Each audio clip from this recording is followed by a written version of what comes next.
Hello and welcome to Live Coding with Gerph. It works better if you turn your microphone on. All being well, we will be able to hear people. People will be able to hear me now. Right, so this week we are looking at continuing the live coding, that's what we're doing, the rendering sprites within the WindowManager. So last week we got quite a way into that, but we were just a little bit too far away from doing things to have got us to a good point.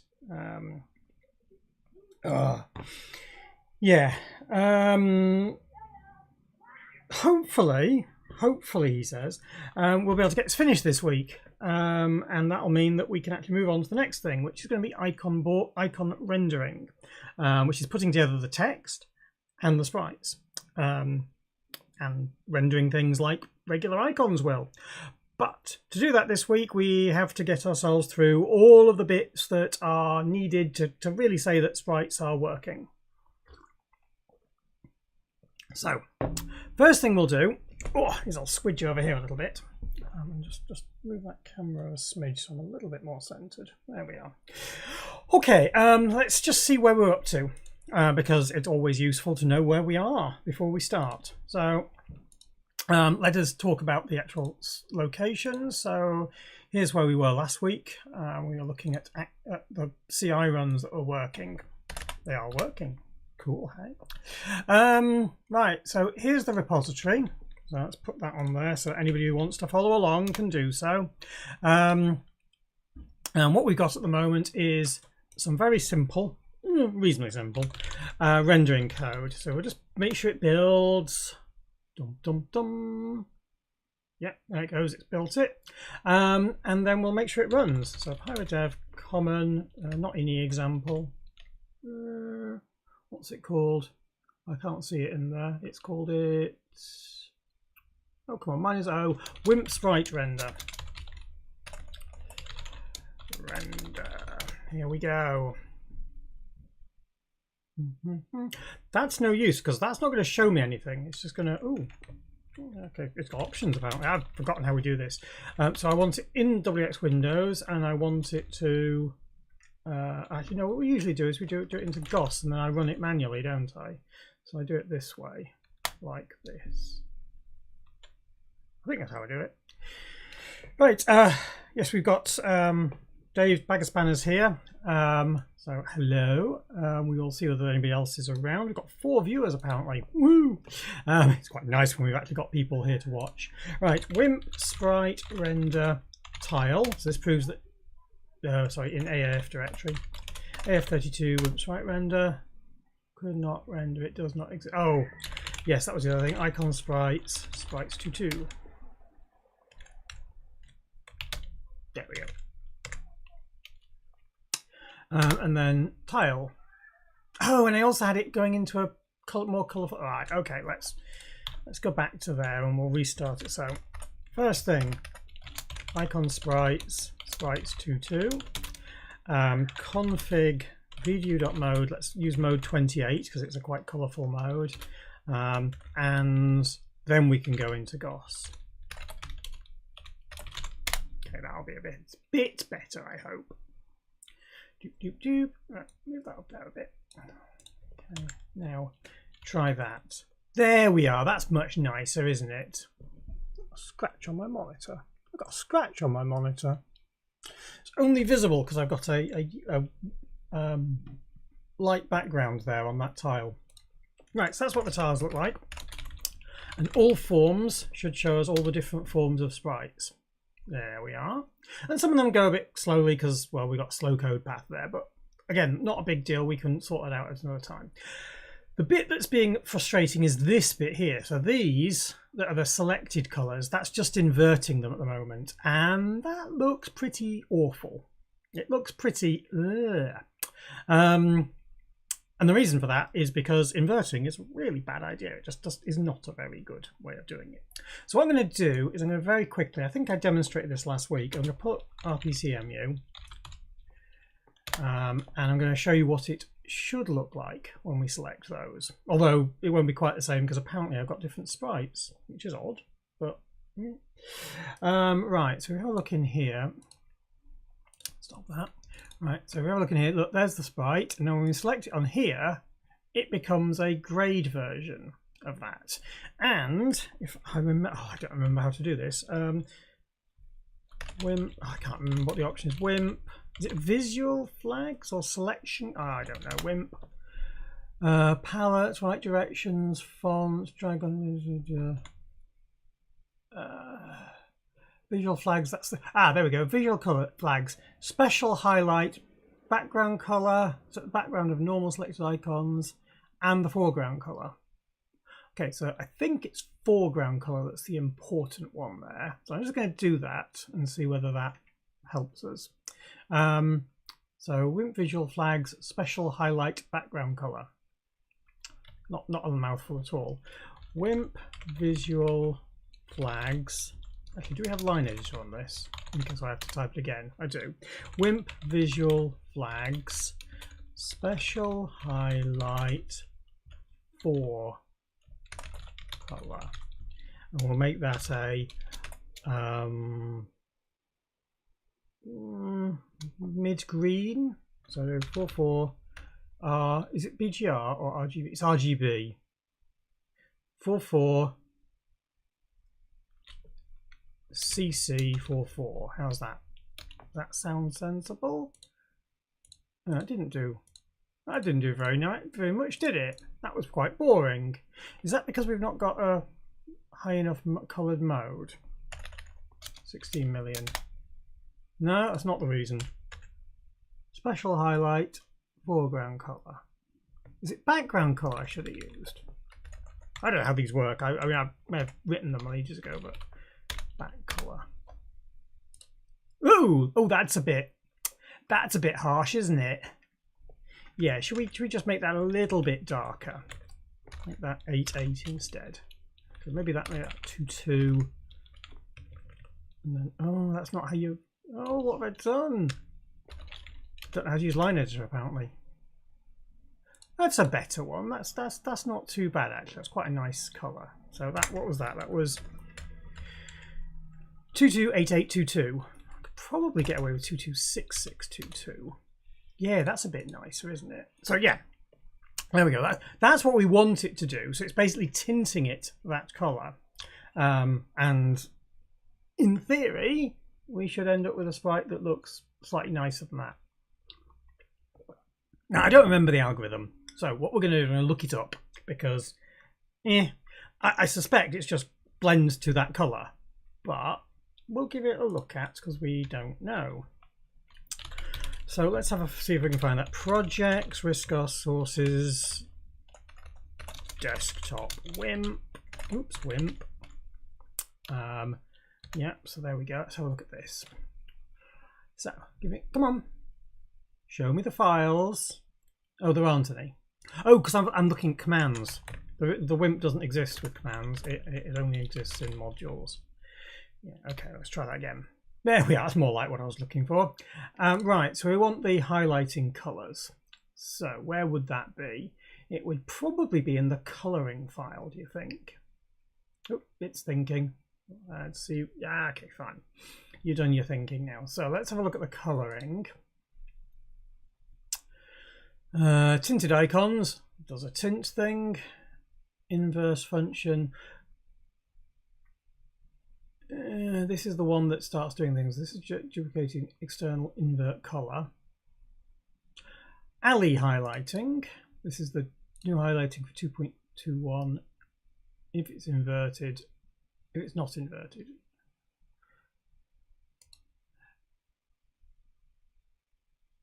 So what's that doing? That's going towards a grey and then towards the background color, and that's your lot.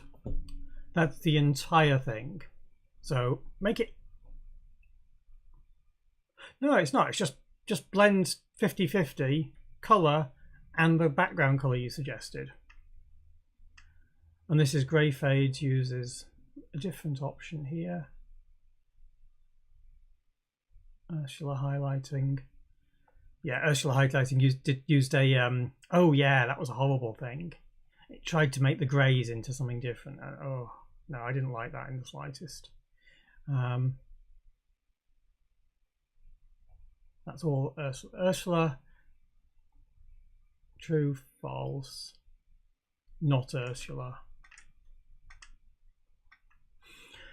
And all that's not Ali. And then the fading colour.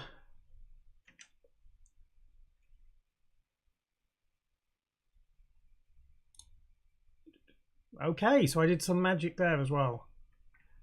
The thing is, I'm sure I was much cleverer back then because I'm not clever now, and some of this stuff is kind of magic.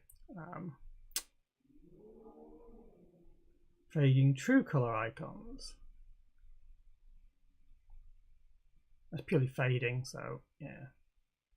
This is a, so you can see that it's a palette entry and a window background, so it's intended to be used in grey and half the distance from white, which are a quarter of the distance from white. Okay. Ah, this is for the text side, that's why. Oh no, this is for the text side, that's for the sprite side. Because if you change the text in a different way, it looks odd. In the same way it looks odd. And that's tinting of the tool furniture. And that's visualization. Okay. Yeah, that's all kind of fun. What I'm going to do right now is I'm going to go and take the algorithm we just saw, the very, very simple blend 50% to background color, and we'll implement that. Okay. So my camera's frozen. This camera is really nice, but now it's not working. It seemed to work fine when I use it on the other machine. I don't know what's going wrong with it. Right, properties. Let me switch back to the camera. Oh, and now I'm sitting in the wrong place. Okay, let me try moving move the laptop a little bit. Okay.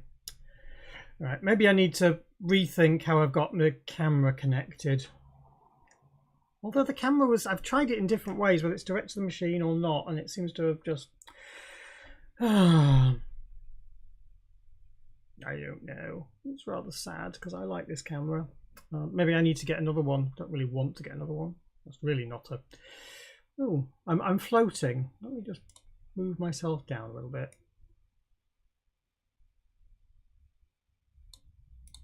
There we go. I think I'm okay now. Oh no. Yep. There we go. I'm not floating so much now. Yeah, that's right. Cool. Right. Yes. So, because as you know, I do need you to see how I'm so washed out there. What's going on? Let me just give that a tweak for a second. Filters, color correction. I don't have any color correction applied. I don't think I do.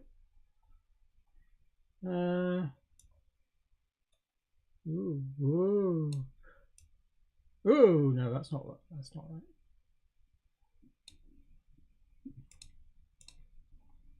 Reset the defaults, yes. If I do that one, what happens? Oh gosh, I just got a Donald Trump tan there. Okay, let's just leave them alone, shall we? I think yeah, that didn't work so well. Anyway, technical issue. I must spend some time on my technical issues, don't I? I need to have a look into those. Right, so that was the code, and as you probably remember, hopefully remember, if I go back to it, down here. So yeah, this bit here. So what we're doing is we're basically merging the two colors together. That's all we're doing. It's really, really simple in that respect. So yeah, let's give that a whirl.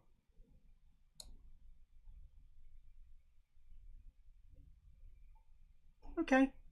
Now, if I remember rightly, we had in here. Oh, don't leave me that open, do I? Want some color mapping. Here's the color mapping. What do we do? Selected and then shaded. So selected is just go to the... Oh, we've only got the background color. We need to know the selection color as well here, don't we?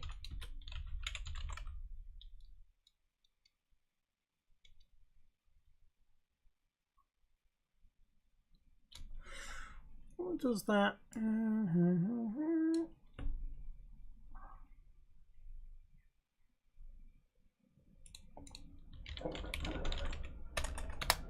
Sorry, I'm in the wrong place here. Let me just pick this up.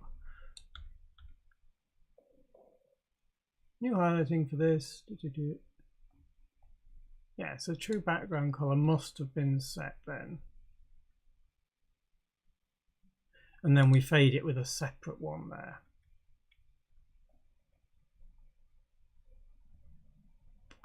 And then recombine to make the video. Okay. Okay.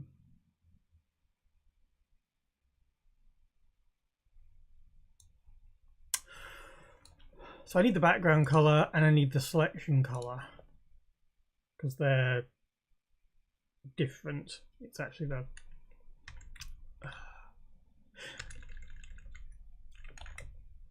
these are wrong. So this is the work window background color, win background color when fading. Actually call it the window background because it might, what you do with it may be different. Hello Andrew. Hello Andrew. It's a name I've not seen in a while. Andrew Hill. I hope you're well. If you are just joining us, we are working on re-implementing parts of the Wimp's something colouring, selection colouring. So there's the window background and then there's the icon background colour, which is the colour we will, selection background colour, I'll actually call it for selections. Okay, so now we're going to have to go and make sure that these are actually updated in here. So let's do when, I haven't given the right names, have I? So cell, BG, colour. Nice to see you too, Andrew. It's been a long time. Very, very long time. Time has flown and we've all got older. Closer to death and all that jazz. So I keep going self there. That's not good. Dum dum dum. Down here. Win background color is win background and cell background. Right, so there's the window and the selection. Now we just need to change where we've used all those things. Oh, cell B color. Oh. And I've been, oh, I'm really not doing well this I say that every week, I'm not doing well, but just general confusion. Right, so I need to look for wherever I used BG color, and that's now win BG color. Here we go. So BG color there is win BG color. Ah, this is probably why it's wrong. So this is the fade, goes to the window background color there. Yeah. And then we need to to just break this down up here, don't we? No, where is WinBG? Ah, there, WinBG there. Whoop. WinBG. WinBG. WinBG. Right, okay. Is that all of them? Looks like it. That's the only place we use it. All right, so this is shading algorithm. And we want a selection algorithm that's similar. So let me go and have a look in here. So I want to look in the color map. So we want a selection algorithm, which is a selection algorithm for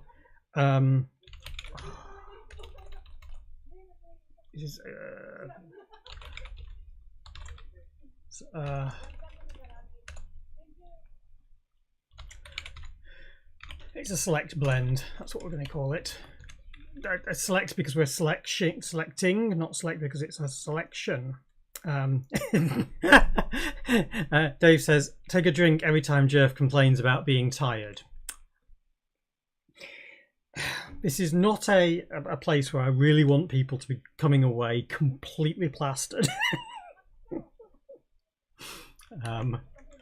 This is also where having a little counter at the corner of the screen down here is like 2, 3, 4 would be quite cool.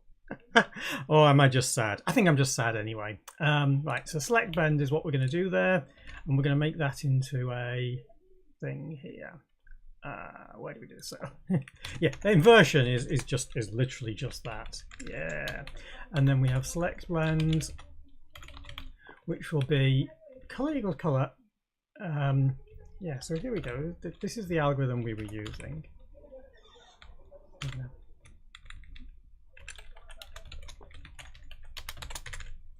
uint32t mask equals that, and mask. Hang on, let me just have a quick look at it. And with the mask, and itself with the mask shifted right 1, and then shifted right 1. Okay, so we got that. So it's shift right 1, and then and with the mask. And then we want another one, which is the uint32t for the cell BG color equals, sorry, what was it called? I used it here. There we go, that one there, but not for the Windows background. The selection background. Selection BG shifted right 1, ampersand mask. Actually, let's do them in the same pattern, like this. So we can have cell BG color equals cell BG self. I've written self again. That one there, please. Shifted right 1 and mask, and then the result color is just adding the two together. Color plus cell BG color. Yeah, that's it. Dead easy. And that's the select blend. Right. Let's change the algorithm to be that.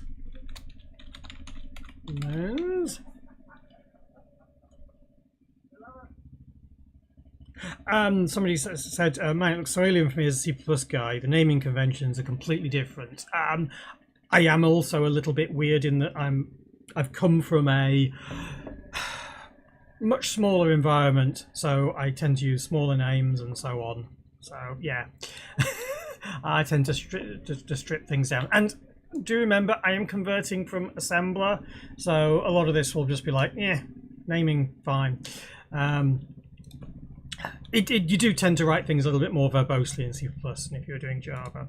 So what we're making is something that will render sprites with selections and fades. That's all we're doing right now. This code is the color transform that it's going to use. Let's go ammo and then so build it and then link and run. Oh, I've changed the functions. Yeah, what I'll do, right, we'll just lift this, put it into the header. There we go, and then I need to change the code that calls it. Code that calls it is in, is in main, isn't it? Here we are. Where's the setup code? Oh, it's not in there. Oh, also this selection color. I had this differently, didn't I? 022 OX66 OX22. There we go. Right. Hopefully you're not getting bothered by the bike driving by, or hairdryer maybe. Oh, that. Okay, let's go back over to. I'll find out where it breaks by just compiling it. No, it just compiled. Just fine. That doesn't seem right to me. Okay, let's just clean it.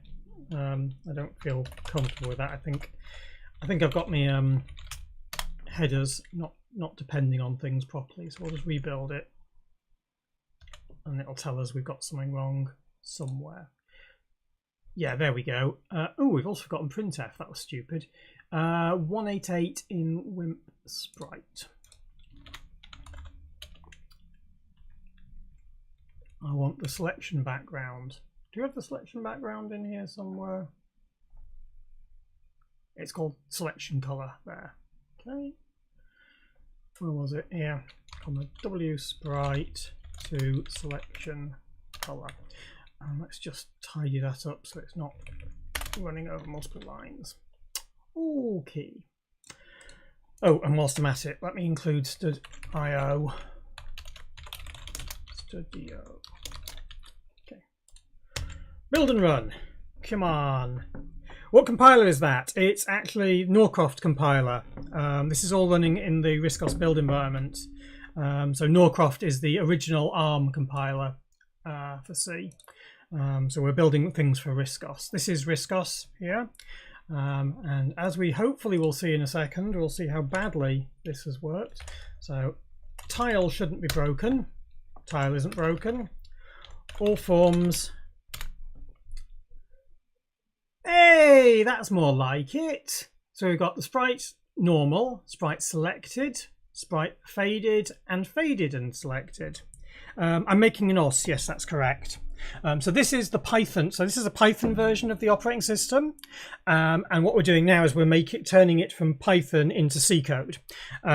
It was originally written in, well, this version was written in Python because the original classic version of the operating system is written in assembly. So assembly like this, ARM assembly, and therefore it's not very portable. So I've written a version of the OS in Python so that I can play with it and see that things work and test things work well and get the algorithms right. And then I'm converting that into C code so that we can actually have it running on different systems. And so this is making it work 32-bit on ARM32, and then we'll make it work on ARM64, which will be largely just a recompilation, because then we can, which we couldn't do with the assembly. So that's what we're working on.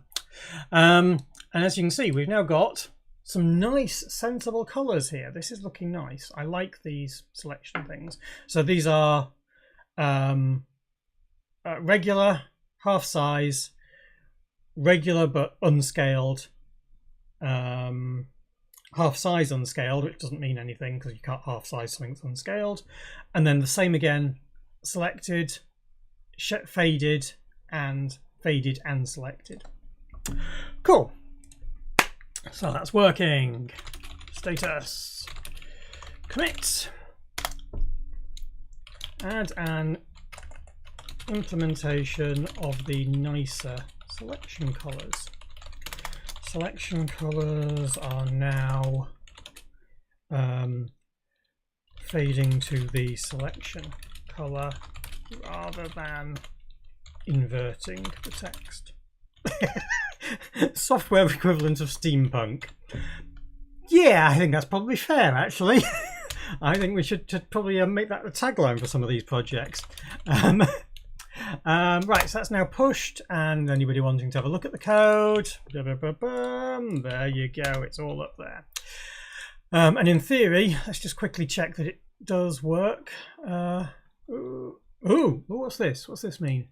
Updates have been rejected because it took. Ooh, pull then. What did we get? What did I do? Log, don't show it. What's been added? Oh, I got an auto fix for one of the CI routines. So yeah, I've pulled that now to push it. I push it up there, and then hopefully our CI should run. And here we go. So if you think that's a wow, this is also being sent to my build server, which runs on a machine in AWS that actually runs the operating system and then runs the compiler and everything and does tests. So it's all an end-to-end testing system as well in the cloud. Sometimes I look at it and I go, yeah, you might have actually built far more than you need to here, but it means that everything I'm doing can be tested online as well, not just on my machine. And other people can work for it. Right, so that's now done. Then let's have a look at our tick list, shall we? Let's go to our tick list. Sprite rendering. So we've got rendering and shaded and selected and that done. Sizing the sprites for the current mode. Do we have a function that can size the sprites? I think we have. So we call into Wimp Sprite, get size, Yes, we can do that. We don't have color mapping for high depths. I may just skip that one for now because it's quite a difficult one. And rendering clipped to the graphics window. Well, that'll be for free. So I think we can probably not worry about that. So the next thing is to try and get this working in 64-bit. And that's a bit of a pain, to be honest, because we've got a little bit of assembly shim here that I'm going to need to convert to 64-bit. So let us just do that. This should be, I spent ages getting this right for last week. Is it Unix tasking with multitasking users or something simpler? Much simpler. It's so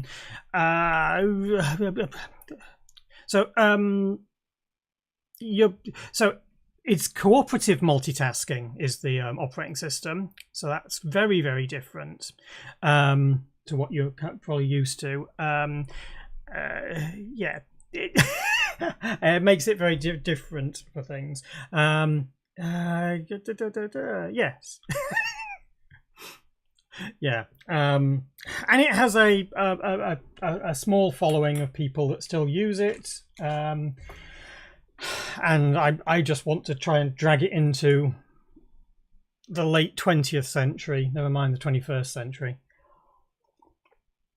It's something of a chore at times. Right, let's see if we can get this working, shall we? So this is the color map entry sequence. That's what we want to do, and that's what we want to do there. We're entered in SVC mode. So you want to set the frame. Oh no, this is not how you do things. Oh yes, because I need to remember how you do this stuff. Oh yeah, I can't remember how you do this stuff. Bit like the Windows 32 to Windows 6, very much like that, yes. Right, I'm going to go and try writing some STP stack the registers X30 20. Oh, I don't remember how you do this. It's been like all of a couple of weeks that I've been away from doing 64-bit assembly, and it's already left my mind. So what I'm going to do is I'm going to build the code. There we go. It's built one file. That's all I care about. So if I now go and have a look at what that file contains, I can see the entry sequence.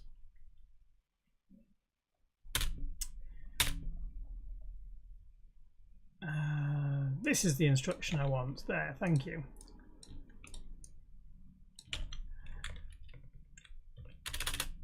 I tend to use uppercase characters there, so STP, yeah, thank you, STP, those ones. And then you've got to move the, that's setting up the stack frame. Interesting. Yeah, I'm not doing that. I just need to move it.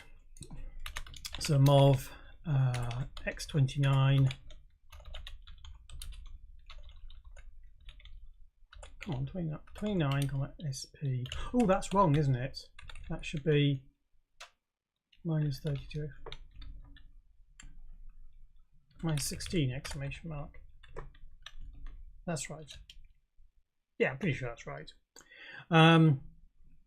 So there's our entry sequence. Frame pointer equals 0. Start the entry sequence into user code.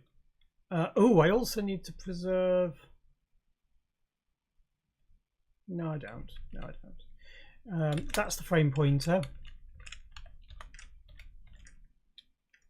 Do I want to reset the frame pointer to 0? No, I don't. Yes, I do. No, I don't. Fix me. Decide whether to clear frame pointer here, because this is coming out of one section of code that might be in C to another section of code that's in C, and if I've got the same frame pointer, is that a problem? Is it not? I don't know. We don't need any of those things. We should just be able to branch to it, and then we don't need any of that either. Yeah, because we're not doing anything magic on the stack. Clear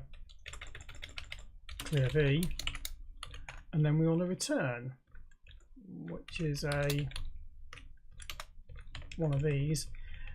LDP. Yes, sorry, that way around.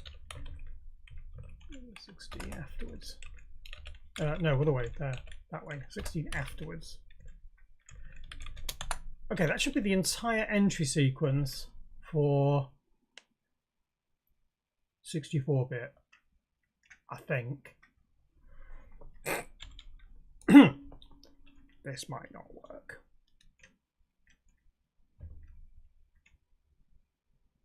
Yeah, this might not work. I do, however, need to change the make file so that I use this. So in the make file here, so here we are, ifec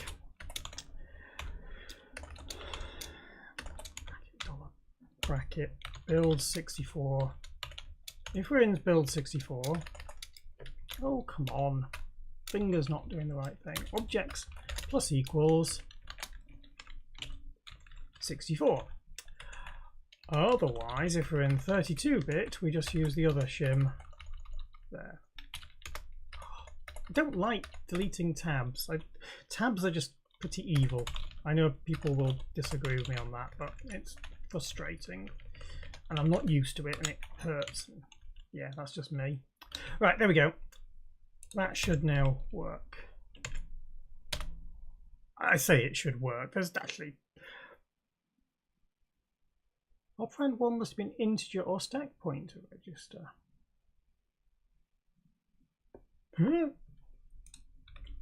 Oh, R0. That's not right. X0.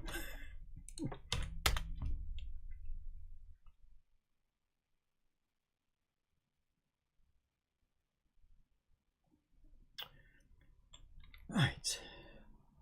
So previously we were testing on 32-bit. Now we're going to test on 64-bit. So to do that, we got the same command, but instead of doing common, we do 64.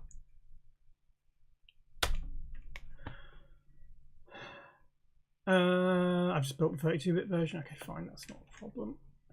Right, and then we run it. So not running the 32-bit version. Let's see if tiles works first. It's always better to see that tiles work. Tile, yeah, tiles working. And then all forms.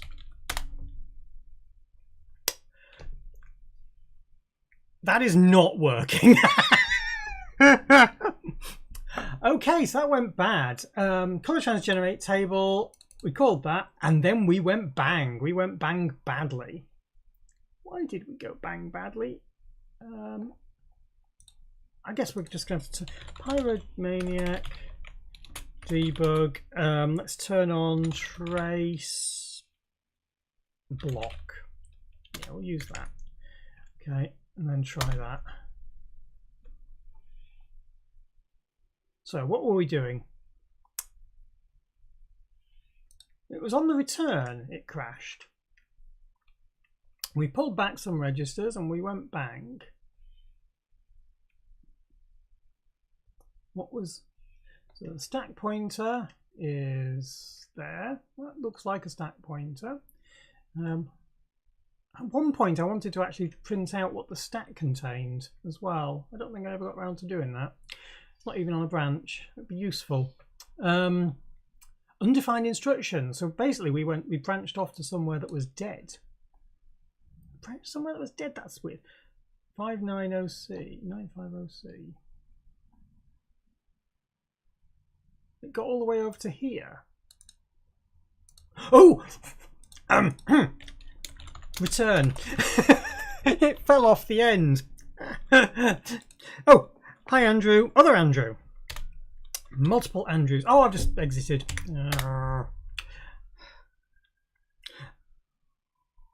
Yep, enjoy. Yeah, feel free to drop in anytime. And remember, these videos are also recorded, so you can come back to them anytime on YouTube.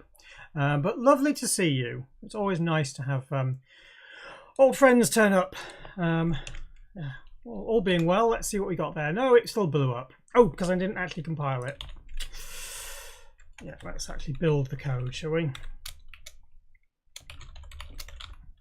Build 64.1. Quiet the break timer. You can quiet for 2 hours, please.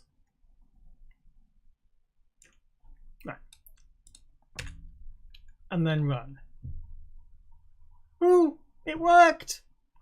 Right, still slow, but we understand that.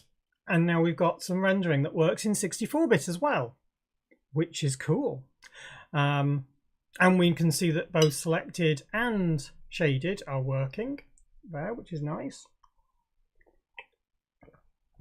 And we can get the sizes of the sprites, I think, as well. So there's some more things we can tick off on our list. So, yeah, first thing we want to do then is to make sure that we've actually got this in the source tree. Add s/colors. Commit as a. Add the user mode shim for ARC64. We can now render sprites in the ARC64 command line version.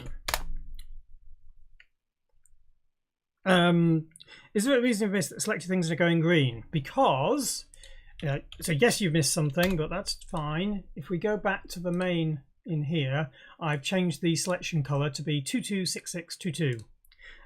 So that is one of the common colors that I've got. So when we go into, here's where I'd selected it. So F12, and then you can see I've done special highlight back color 226622, and that gives me these colors, these coming out selected green, because I like that. It also demonstrates that it's actually working, whereas if we're using grey, you might not be able to tell. So that's why that's doing it that way. I hope that makes sense.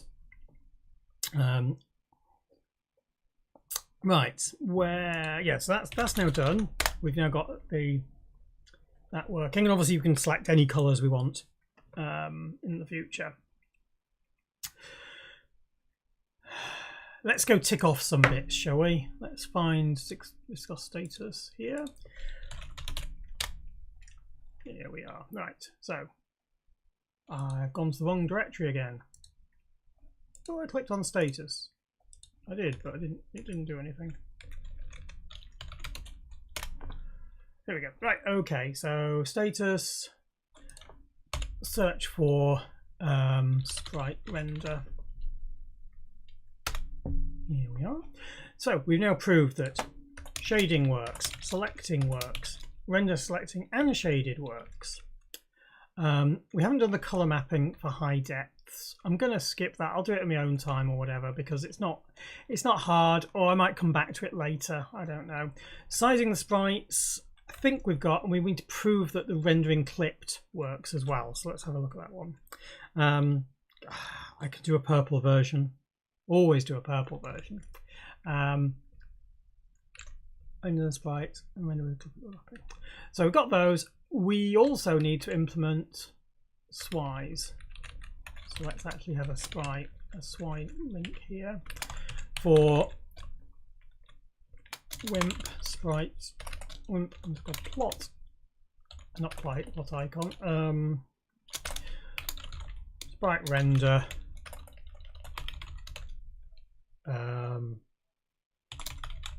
Render as a demo module, and also we'll have another one as sprite tile in the demo module. Yeah, we'll just do it with those. That'll be fine. Do we need to handle mode change or those? I don't think we do. And we don't issue any other services, so that's okay. Oh, we also want to get the size, don't we? So let's make sure we can actually read the size as a call as well. Just let's try and make these all nice and exposed so that people can actually see how they work, and we can test them independently. So let's build this module that's going to do this. Yeah, let's build this module. Actually, let's commit that code first. Diff commit as a update the Wimp Sprite render code to include to show we run 64-bit. User mode 64-bit rendering is working. Let's try. So we're marking that done. Push. There we go. Right. So I'll move that out of the way and we'll come back to it later because we'll be ticking off some more things. Back to the sprite rendering code. Whoop, what did I just do? I lifted that and put it in another window. Another display. There we go, it's back again. That was amusing. Didn't mean to do that. Riscos project, create type mod C module, name Wimp Sprite Render, and what is the other bit I want? Sprite Render. Make file, that was it. Make file is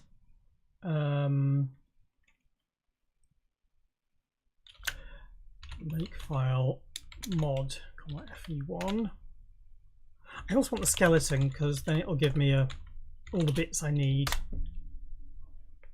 There we go, I've got the module file here and the CMHG file. So CMHG, let's go and add some SWIs to this. So we want SWI decoding code, SWI decoder, and Wimp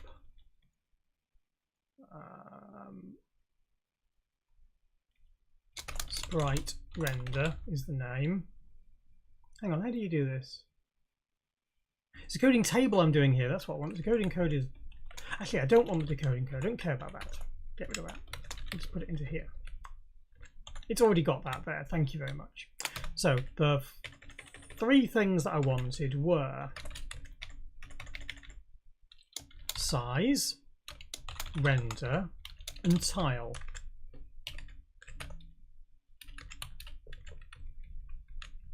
And we need to give it a SWI base as well. SWI base, SWI chunk base number, and we just pick some random things here. I'm going to use 1/600. There we go, that'll do.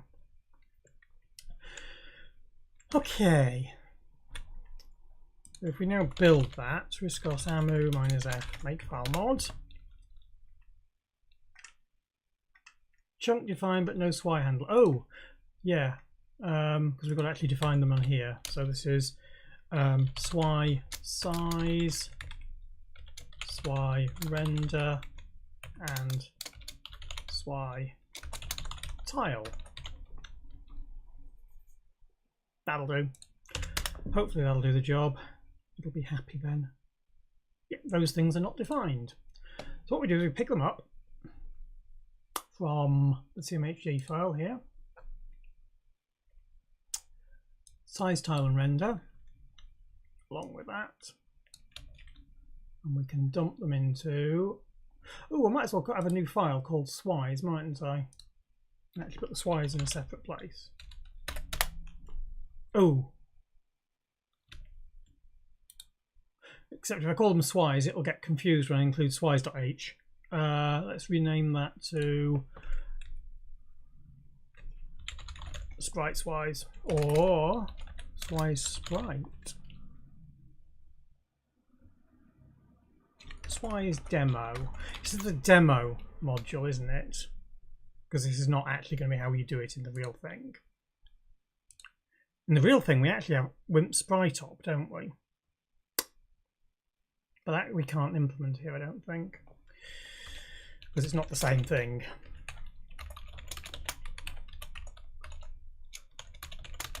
Right, and we want hash include swis.h, yeah. We want, actually probably only need kernel.h here, don't we? Kernel.h.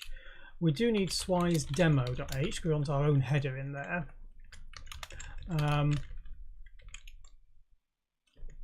not sure what else. So this is Swy's demo description. Description is demos for rendering Swy's from basic, because that's pretty much all we're going to be using it for. Right. And at the moment, no. Thank you. I don't know what happened there.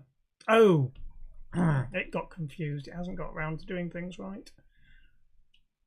Oh, it's got very confused. No, cancel, save. Because my machine was running slow, it hadn't caught up to the fact that I'd actually renamed the file. Ooh, very slow. Ooh. What we'll do is we'll just kill that. I don't think that's going to make a big difference, but we'll kill it anyway. We haven't got a pyro running, have we? No. Curious. No matter. Let's do this. So we want to return not implemented. I'll just do that for all of them. And we'll create a header for this as well. So copy the entire file as. Oh, come on. Did I not click new file there? Excuse me. Are we not feeling very well today? Can I create a new file, please? Didn't pop up my thingy.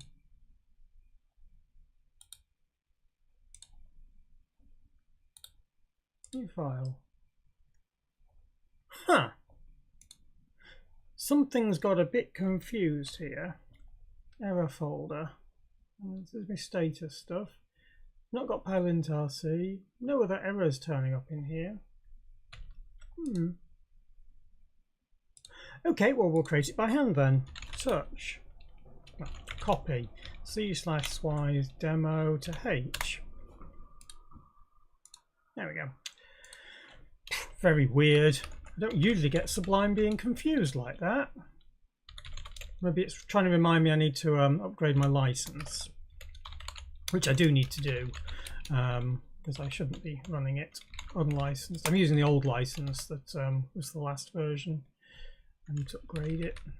So kernel.h I want, that's it, and then just these ones. Actually, these don't want to be. I don't want to be in here because they're actually in modhead. They're already in modhead, so I'm just going to include modhead.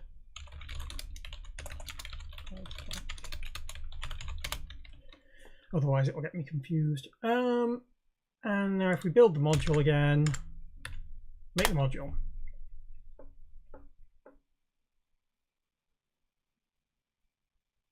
Oh, you need to add the file to the make file, of course. O dot Swy's demo. Also, Swy's demo relies on modhead. I need to do this as well.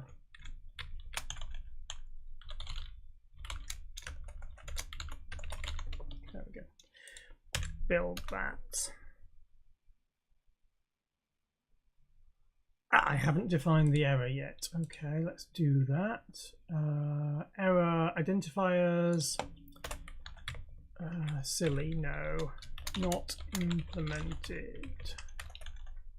0.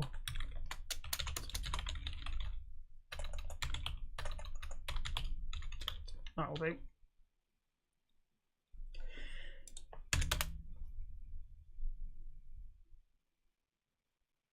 Nice.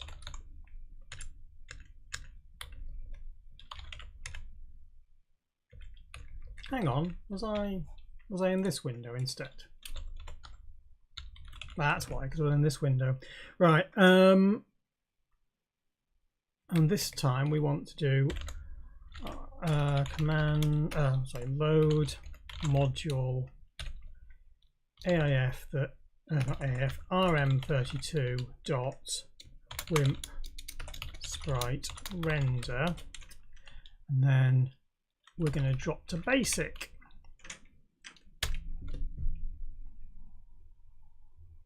Dum, dum, dum. That didn't work.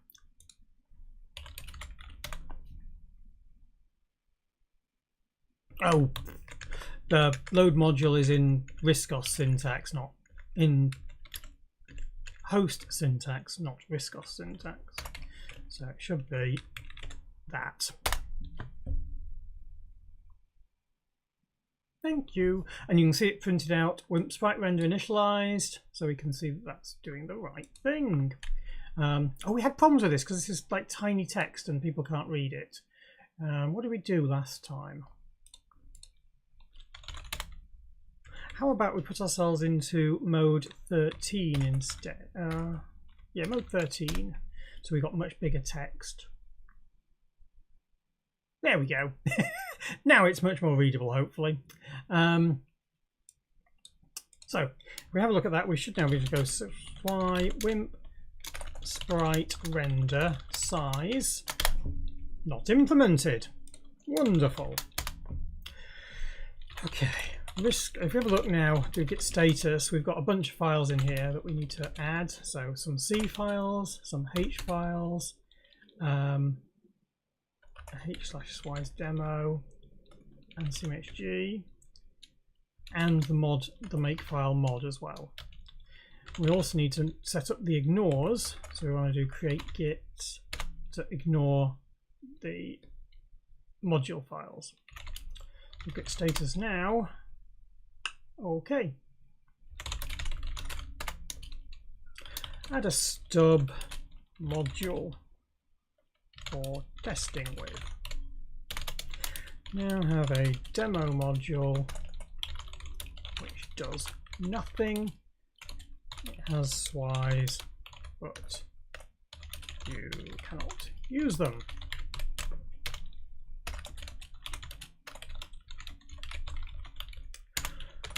Okay, so we're going to need to work out some very simple API for these swice to have, just so we can just use them. All right. So let's have a look in here. So let's see what we've got. So in order to render these things, we're going to be using these Wimp Sprite calls. So we're going to need a whole bunch of information about them, and then we can call some of the calls to do things with them. So what we'll do is we'll just have a look at what parameters we've got in here, and then we'll try generating an interface.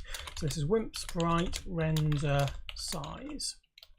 So since this is just a demo, it doesn't really matter what we're doing. We're going to basically just make up something so it's nice and easy to use. So the graphics context we'll create here. We can do that. The sprite we're going to render, that's going to be a sprite pointer. So we're going to want a sprite pointer. I'm going to put that in R1. Sprite name in there. I'm going to just take away the stars. I'm not going to bother with those just because it'll be easier for me to do like this. R1 name. R2 is going to be, let's say, the background color to use. R0, I'm going to use being some flags. So we'll just have some flags. Bit 0 being, actually, let's use a bit of intelligence here. If we use the same flags that are used for icon flags, that would mean that we could actually access things in the same way. We could basically just mask things in the same way. Unscaled is a special one, but let's do that. So if I have a look at and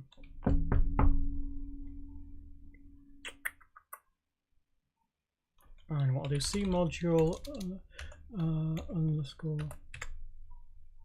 That is exactly the file I wanted. Actually, I don't want I would want to copy it, but I just want to look at it. So this is I've got an oslib parser, so it'll parse the oslib definitions and it'll build me new modules that are basically a skeleton for us. And I think I've mentioned them before, but this is the types file that gets generated for the Wimp. So it's basically the same as oslib, but it's just cut down to just that one module and only its dependencies. So what I want to look for is the selected things. No, that's error boxes. Icon selected is that one. So these are the bits we want. So Wimp icon half size, there. Wimp icon selected, there. What was the other one? Shaded was the other one, wasn't it? Shaded.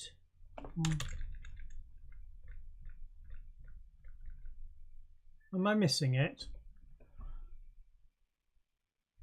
Deleted.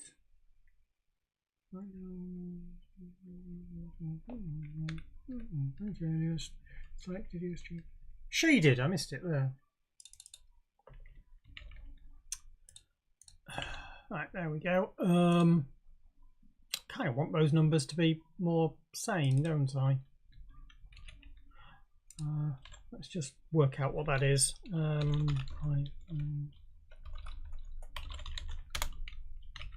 That number. 1 shifted left, 14. No. 20. 21. Okay, so 21 and 22 is those bits. I realise I could have just looked up Wimp plot icon. 1 shifted left, 21. 1 shifted left, 22. And also Wimp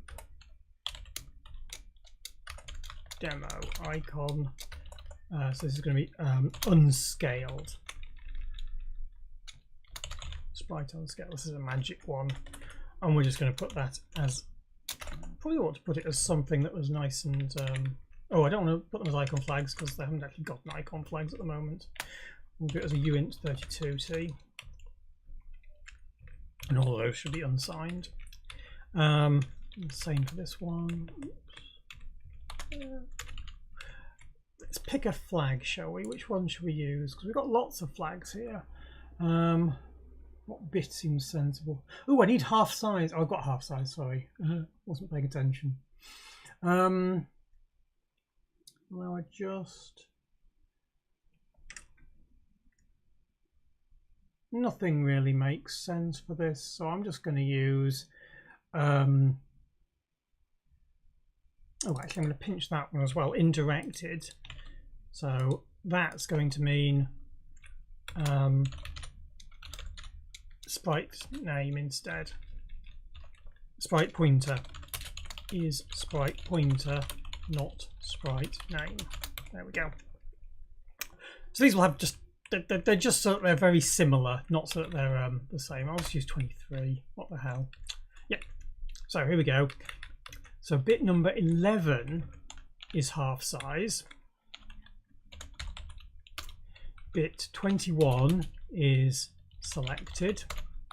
Bit 22 is shaded. Bit 23 is unscaled. And bit 24 is...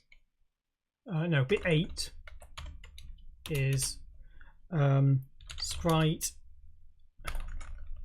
R1 is sprite pointer, not sprite name.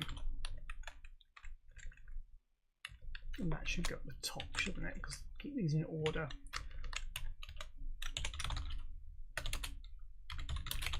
There we go.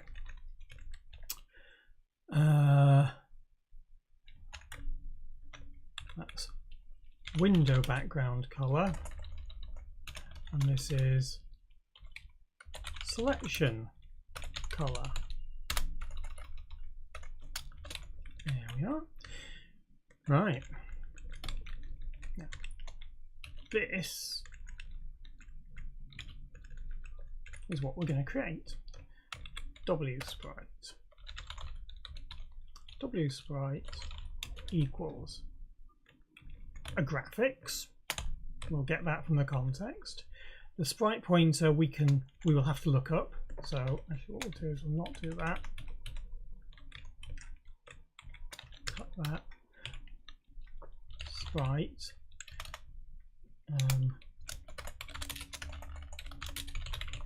Look up sprite.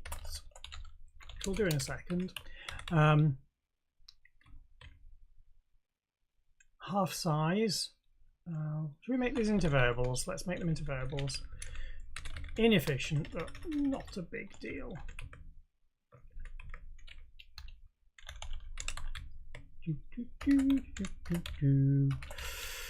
Come on, type.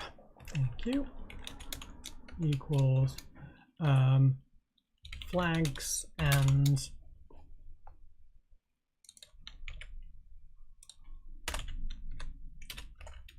equals flags and Wimp demo unscaled. Selected equals flags and Wimp selected. Yep, that one. And then shaded is flags and Wimp icon shaded.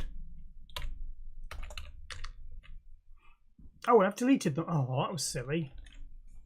Let me just copy them again. I'll put them back now and then take away just the balls.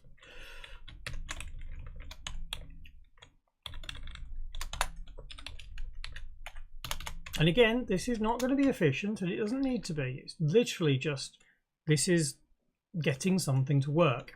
And then you can optimize the bits that are needed in the future. Be algorithmically optimized if you wish, rather than being micro optimizations.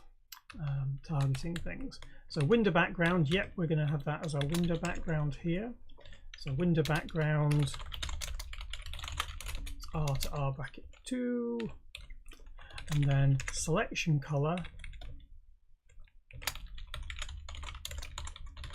is R to R bracket 3, and this is again a color T.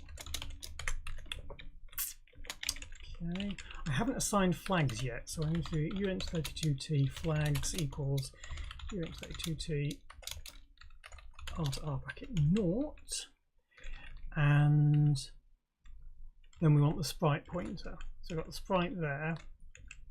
So if flags and, oh, it's that indirected one, isn't it? There we go, indirected. R1 is a sprite pointer. Then sprite equals sprite t star R to R bracket 1. Otherwise, fix me. Look up sprite. Okay, there we are.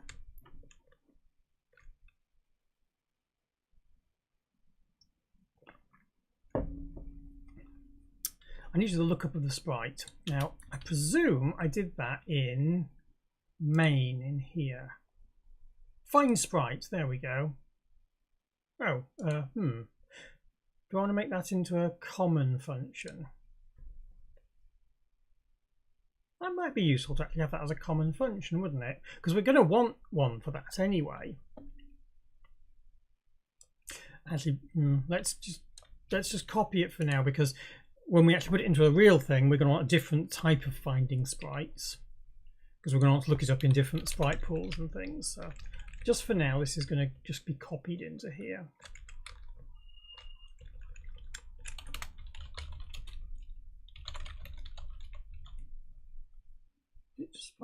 Sprite, yeah, like that. And that is based on const char star R bracket 1. Okay, if sprite is null, we'll return an error. No such sprite. There we go. Graphics, selection color. Oh, this goes well. Okay, so now I've got the sprite.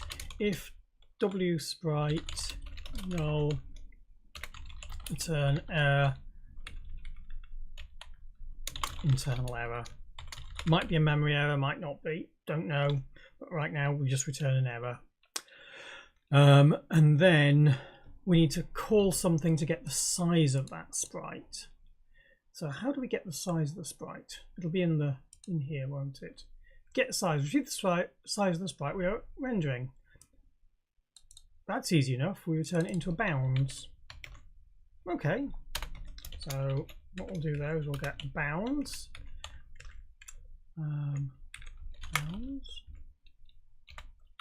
Bounds equals, and then we just call it for the W sprite. There.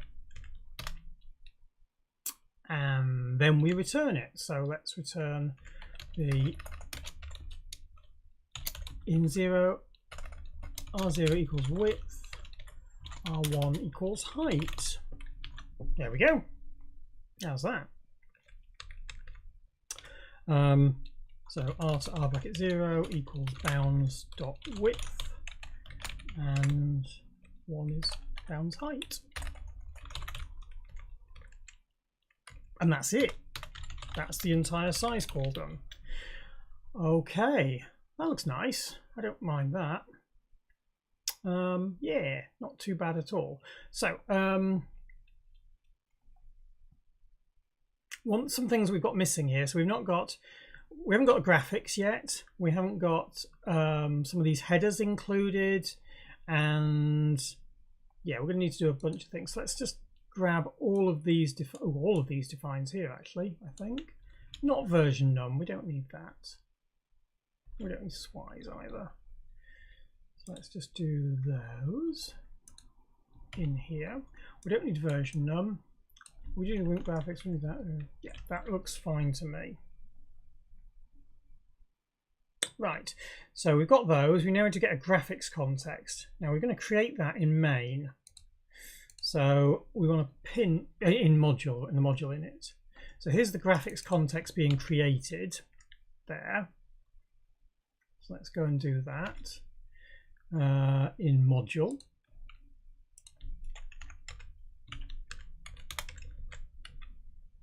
Graphics context created there, and then we need to also create it's just a graphics we pass in. All right then.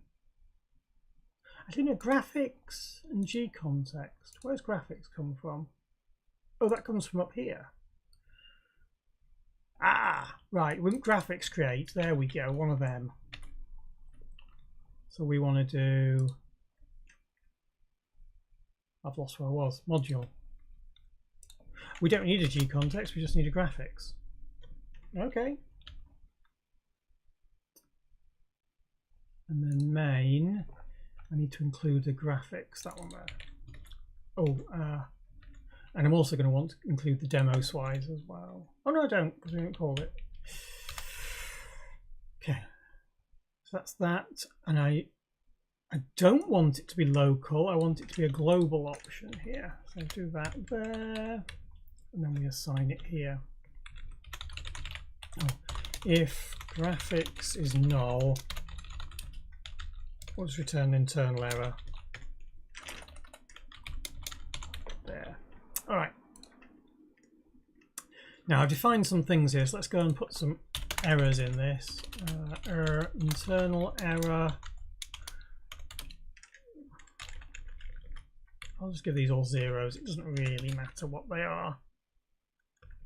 I shouldn't give them zeros, should I? I should really do them as some numbers. I'm going to stick 8, 1 8, there we go.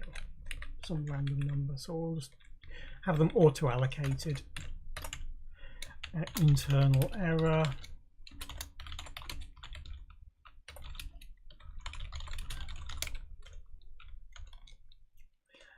What else was there? There was error, no such sprites.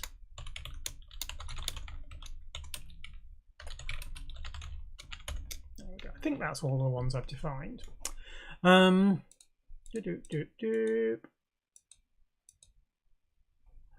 see what works. Let's see where we're up to. Misco Samu minus F. Get me the module. I don't want it 64-bit. Just plain module for now. Well, that didn't work. Okay, what we got wrong in here then? Swi's demo has got to call. Ooh. All right, so let's include Swi's in there. Let me swap around these two makefiles. So makefile test for the first one. So the main one is that, and then module can be the main makefile.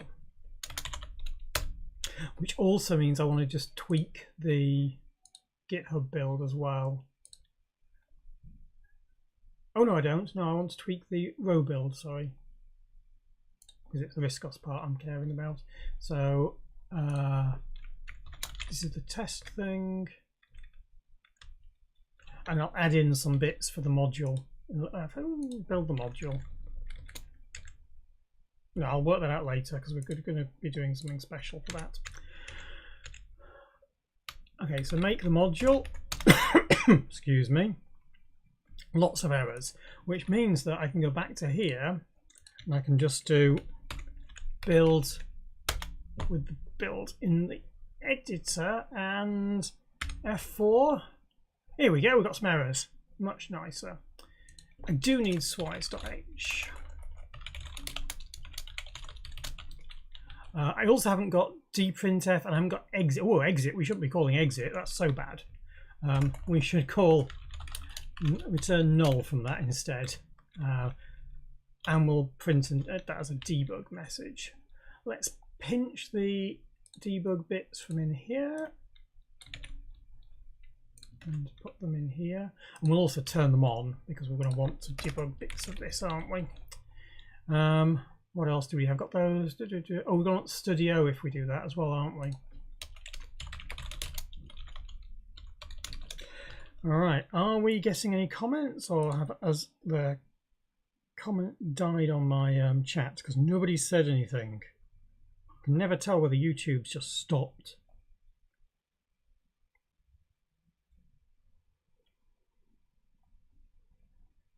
Everybody's said nothing. That's fine. Right, okay, let's build some more and see where we're up to. Hope you're all still alive. Bored people to death already. Right, I mistyped null. Okay, that's easy enough. It's quiet. I'm here. Dave and Ellen are here. That's good. Not being paranoid, of course. This is not me being paranoid in the slightest. I need to pull in the extern from the module header. So extern Wimp's graphics. T star graphics. There we go. Oh, there's another window playing with particles. Yes, you're doing your nice fireworks. It's quite cool, that, I must admit. What's wrong there? Oh, oh right. I just pasted a whole bunch of things in and it didn't work. Get rid of that and then do it again. Sprite create. Ah, that's because this particular makefile doesn't include the things from the test. So let's grab. Oh, we're also going to want G context as well, aren't we? Where do I put that? I put it in the other makefile, that's right. Makefile mod is gone, get rid of that. Right. So, libraries, that one. I also want the other files, so let's pinch them. Sprite scale, palette, sprite, tiling, and graphics, and color map, and all of those, in fact. And I also want the shim. Oh, I'm not doing the shim because that's only for 32-bit. So actually, this is a library now that we could use between them, but yeah, we'll just dump them all in here and can build them. Here we go.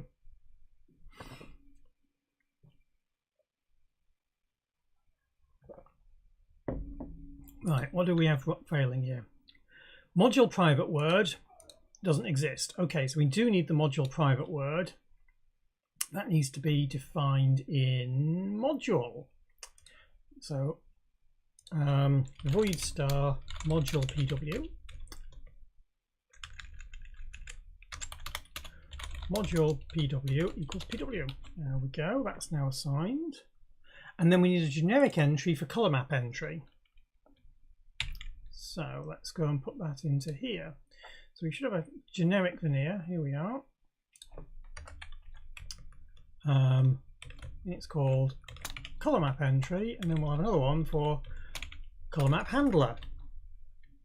Okay, build that. Color map handler referred to, oh. Is it not, do I not call into color map handler? What do we actually call into on these shims? Color map transform. Okay, we'll just rename it to that then. There we go, that's where it goes to.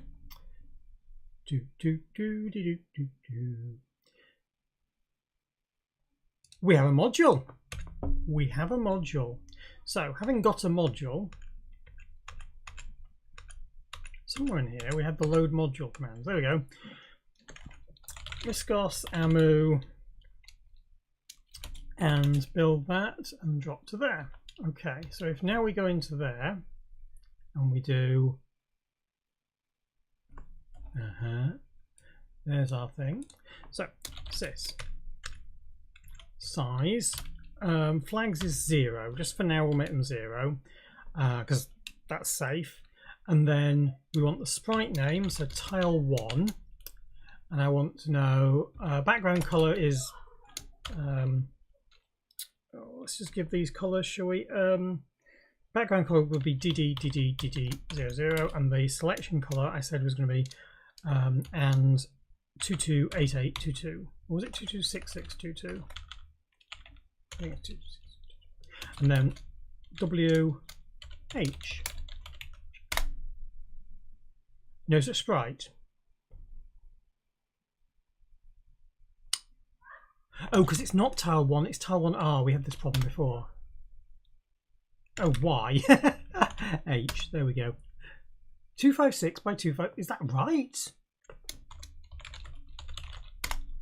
No, it doesn't. That doesn't tell us the sizes of them. I don't know if that's right. It might be right. Let's try a different sprite instead. Let's try file FFF, FF9, because that's the sprite file. And sprites are 34 by 34, so this should be 68 by 68. Gotcha! So now we can get the sprite sizes. That's pretty cool. Oh, it's nice when things are working. Right, so we can now get sprite sizes. This is good. We now want to try and wire up the render. Actually, should we just commit that code? Let's just commit that. Yeah, let's commit that. So add makefile test, and just see now. Yeah, there we go. Add make all of those. So we do that. We should all see it now. Knows it's renamed. Oh, add makefile mod. There we go. It still doesn't know it's renamed. Okay. Not going to worry. Commit as a add the simple support for sizing sprites through the SWI. We have a SWI that can size sprites easily. Whee! Nice. Push that so people can see it. And then we'll go and implement. Should we do render or we'll do tile first, I think, because I think tile's probably a bit more obvious what we're doing, and it doesn't matter what the other parameters are. So let's implement that. So in here, put some lines between these, and it's going to have pretty much the same structure.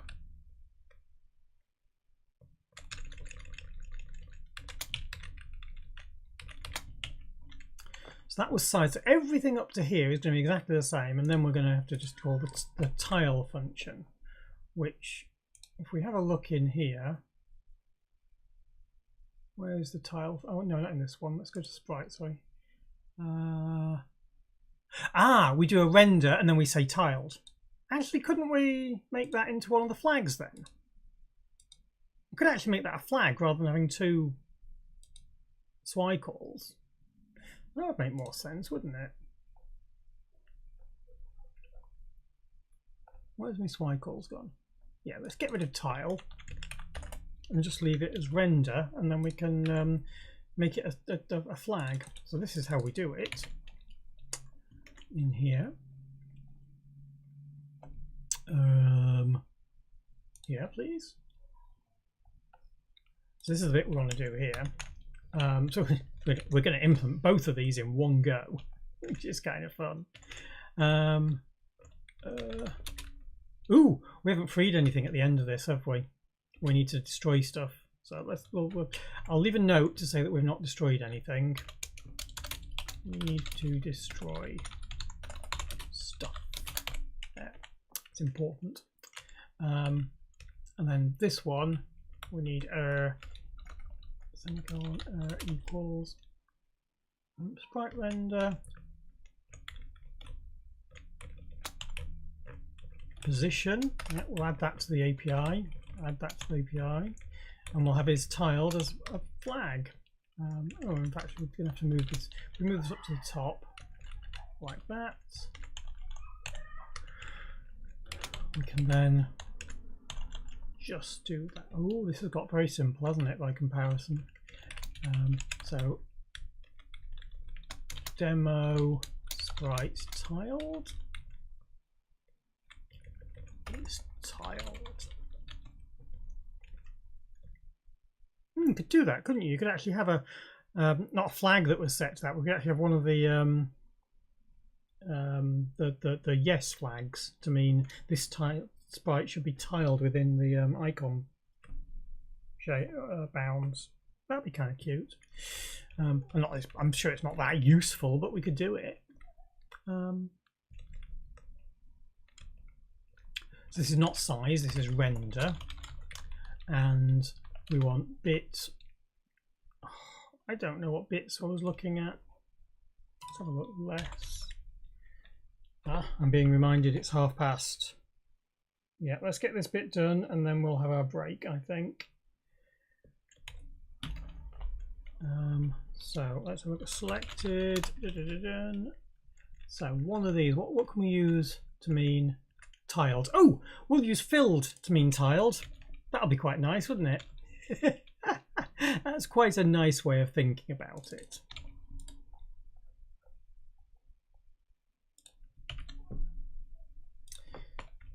So there we go. uint32t, one user. There we go. So that's quite a cunning flag there, I think.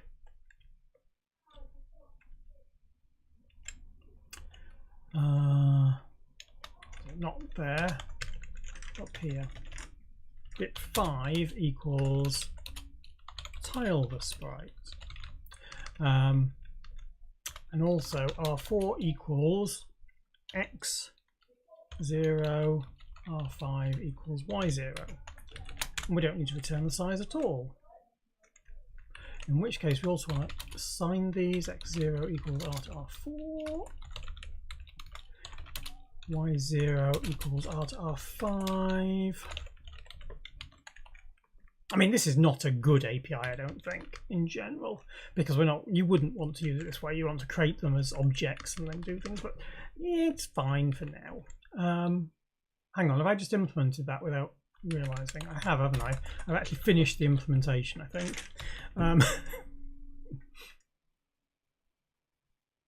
Demo tile, because that's not actually what I used. I used tile icon sprite filled to mean that. Icon filled. There we go.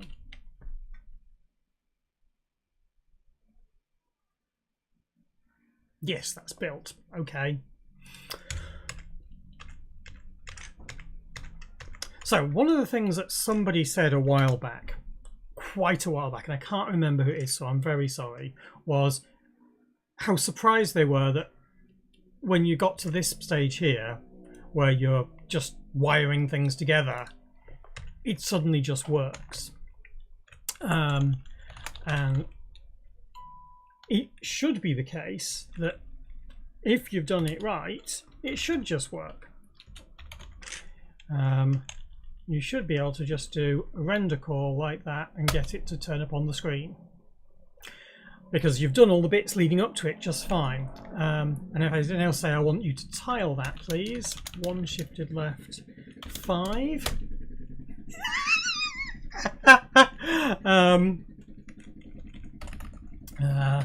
Tile 1 R.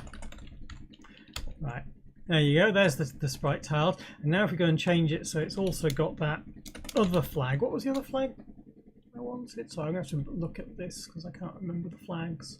Oh, sorry, they're actually listed in the API, aren't they? Unscale, bit 23. Put that there. So 1 shift left 23. That now comes out a bit smoother because it's actually doing pixel to pixel rather than anything else. So there we go, we've got that rendering. And then if we want to just draw like a sprite, file FFF, this is a text file at a particular position, there it is. And if I want to shade it, 1 shifted left, let's just move this out of the way so we can see it. Select it, 121. Oh, oh, bang! Oh, goody! No, not goody. Function Wimp Sprite get scale. SVC stack corruption. Well, that's bad. That's oh so bad. Right, we're gonna have to look into that. That'll be fun. Okay, so let's pause there and we'll come back to it because that is kind of fun, isn't it? It must mean that I've probably broken the SWI entry sequence. Probably. The generic vanilla entry sequence somehow, and I don't know how. So what we'll do is we'll call this for now. Yes, I know what I've done wrong. Oh, I can fix it. I can fix it really quick.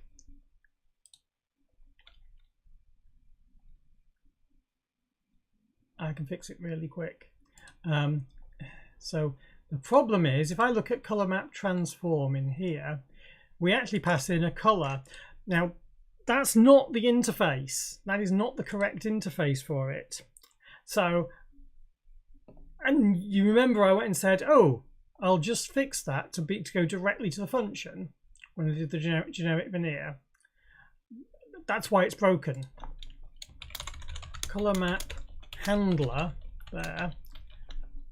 So what I need is probably just dump it in here. It'll do for now. Tile doesn't exist anymore. So what we want is color. Oh, I'll copy it out of the header. So you'll see down here somewhere we should have a color map. That one there is misnamed. That should be color map handler. And as you can see, there's a different prototype there. That's why it's going wrong, because it was calling it with completely the wrong parameters. And there should be color map transform. Hang on, what was color map transform? It returns a color. Yeah, there we go. It was returning the color in there, and that was not the right thing. It should be this.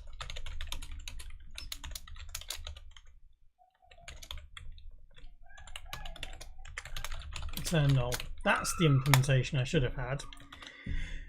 So if we build that now, what? Swine's demo line. Come on, what? Oh, semicolon at the end there.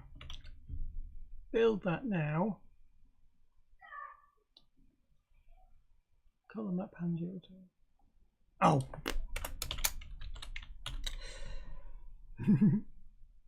Dun, dun, dun. So like I said, it should just work when you've done this thing, and it is quite amazing when it works because you've done everything right along the way. Sometimes, however, you make a fool of yourself and say it's going to just work and everything's fine, and then it blows up. On the other hand, sometimes it does just work, and no, that wasn't one of them.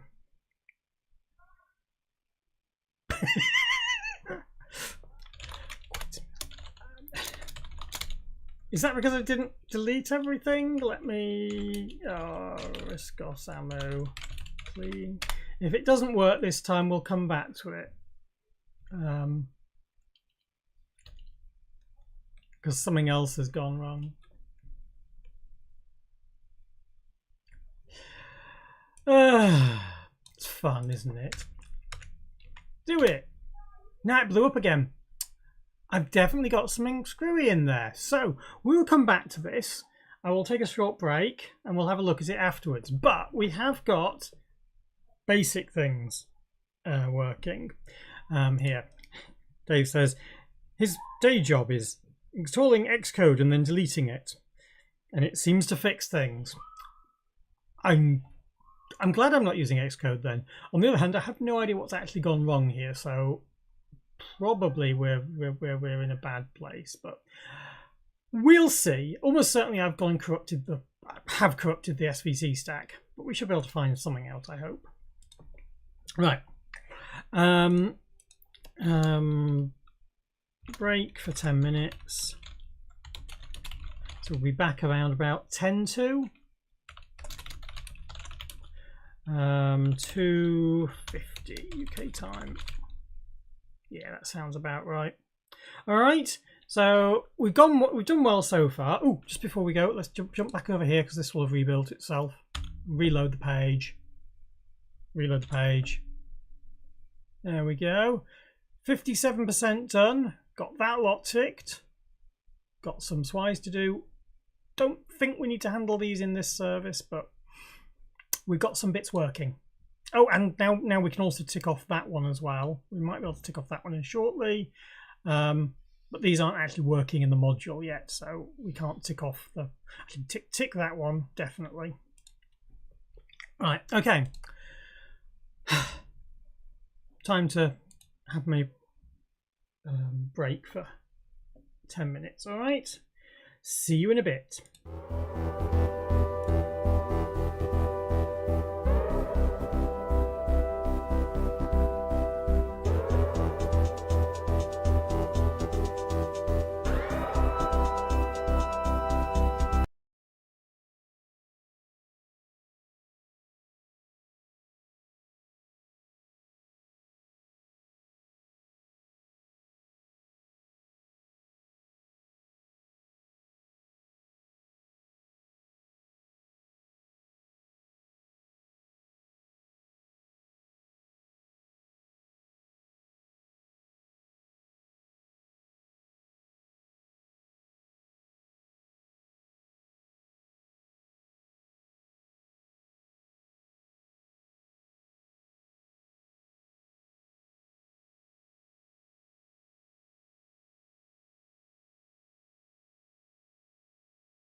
Hello peoplings, I'm back.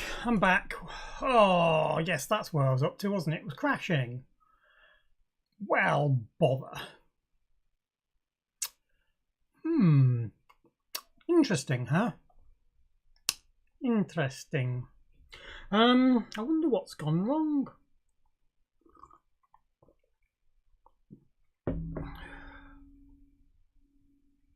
Yes, I'm not using the spinny Gerph, Dave.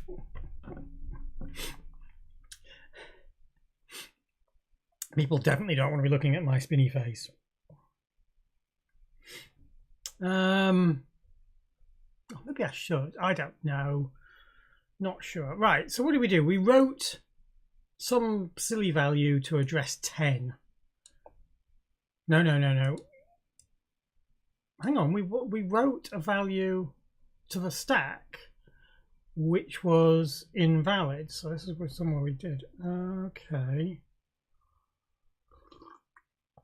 Yeah, so this is basically the Riscos Pyromaniac has a watcher on stack space, and so if you go and overwrite a part of the stack that you did not have the right to go and touch, it will go and blow up on you. And that is what's happening here. So it's in Wimp get scale plus 94, which is this block of code here.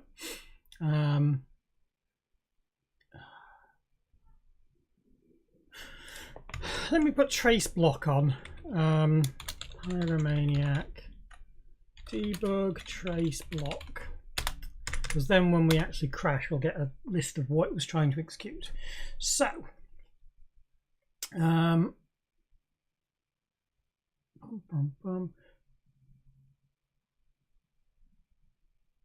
in the module sprite render. Fair enough. So it's okay. So we went into color trans. We then came back and we're in here. Because that was coming back from color. Yeah, it's cool. So we called color trans and we then came back. Fair enough. And we entered here and we did some bits here. Store at stack plus 8, store at stack plus C. I think it's this lot it's not doing properly, because that's returning back.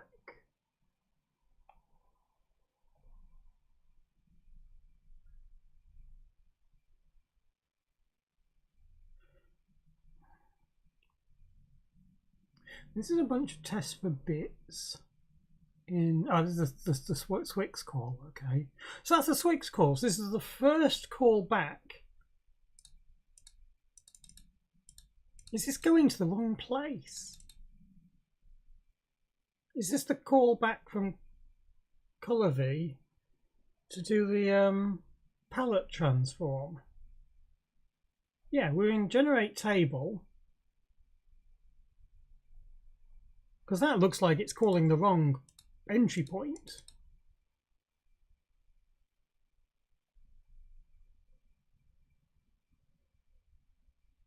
Is it calling the wrong entry point, or is it just...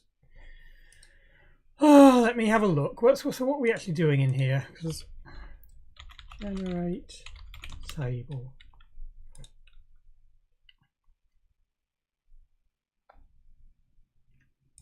Color trans generate table, we pass in color map workspace and function, and the function will be those two will be the things that came back from here in the setup function. We return module private word and color map entry. So it should have only gone to color map entry, not to directly into this.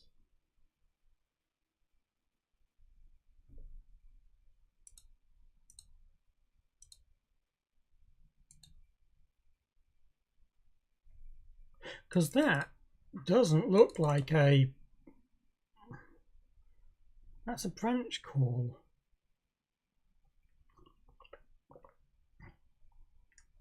That doesn't look like the right address at all, really.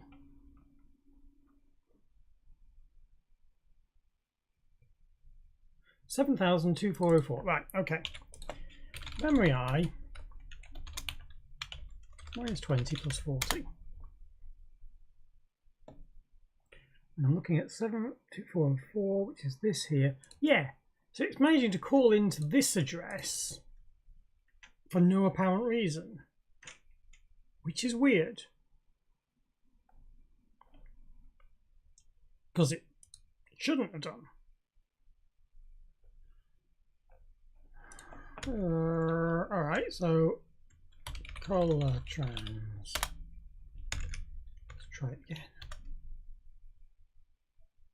Right. So just before this, we should have a printout from the about color trans. So we called color trans generate table with a transfer function. Transfer function is 2404. So that's what we gave it. That's what it called. I guess that's not surprising, really. If you tell it to call that address, that's what it goes and does. I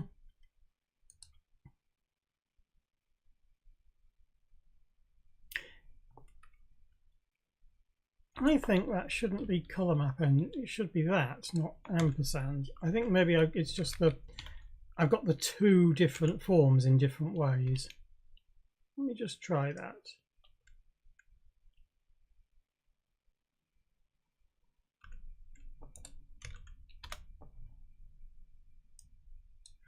Yeah, that blew up as well.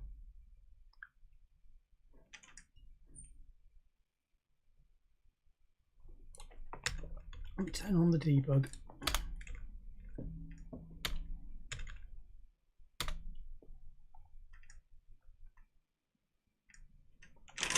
So the transfer function now is 136000, which is most definitely not right. Definitely not right.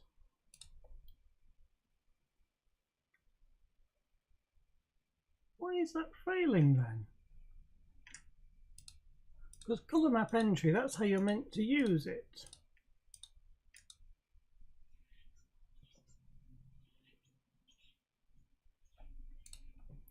I did clean this, didn't I?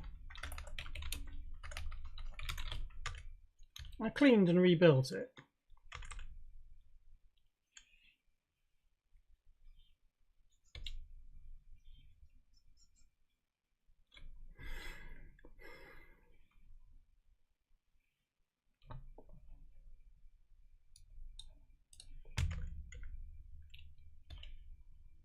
Yeah, so that's definitely broken. Oh, hang on.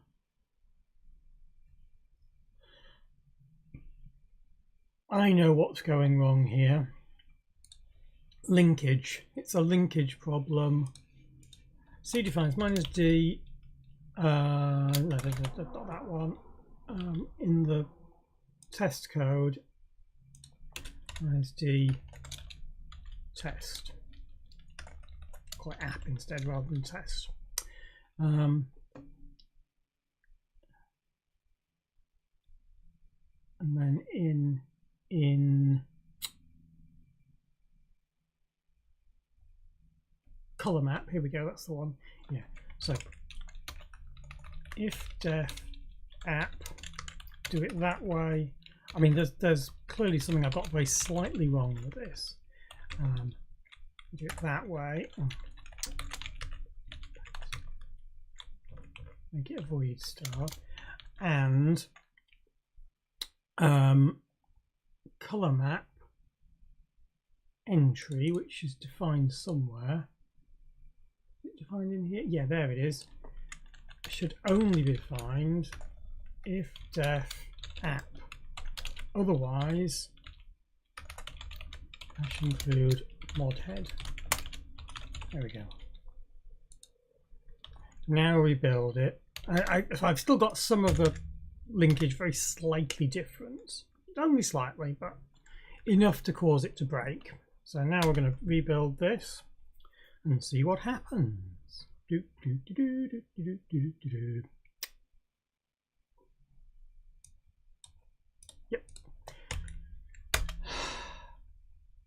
There we are. It's selected. How cool is that? And then shaded is 20.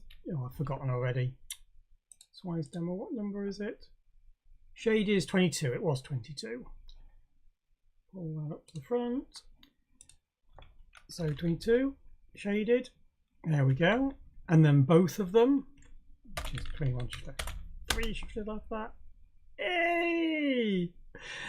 Ah, how nice is that?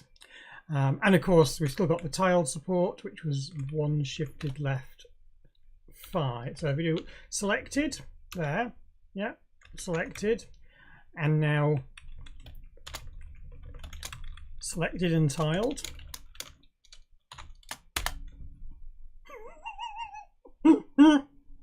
All of them. That's kind of silly, isn't it? Wonderful. We can now do getting sprite size, and we can do that. And also, so we also want to test whether we render clipped to the window. So let us quickly check that.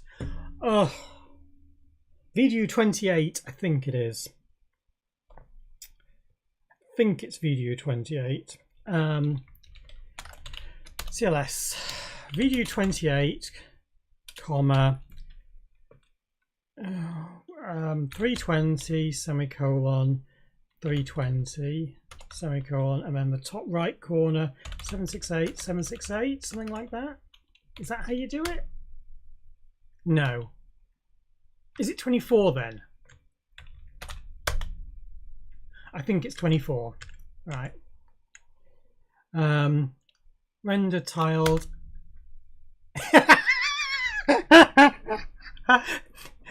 Did you like that? It tiled it into the screen and it did it at a particular place. So if I also go and now do it at a slightly different position, if I say do this at 96, it should end up being slightly offset from where it was. There it was. There it goes. Oh, yes. Sorry. Sorry, spanners. The maniacal laugh may have left somebody very, very plastered now. Yeah. Oh, yeah.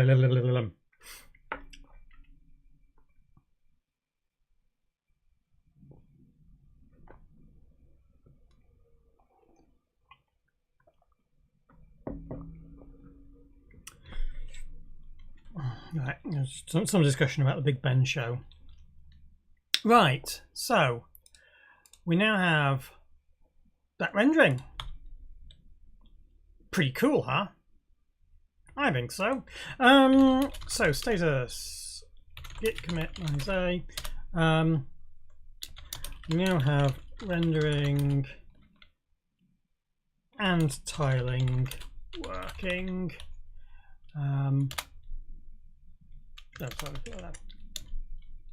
Updated with support for rendering and tiling. The different callbacks work as well. Right, okay, so that is now working, but we've only tested it on 32-bit. So we need to go and flip over to the other side and do it on 64-bit. So let's go and run this with build 64 equals 1, and over here we want to do 64-bit, and what you'll see next is that it will fail because I've gone and given it the 32-bit module. Go. Typo in the commit message there. Maybe I should get commit messages spell checked before I go and submit them. That'd be quite a good idea, wouldn't it? Yeah, it might be a nice idea, that. Let's fix that in a second. I don't know if I pushed it, but I can always go and fix it.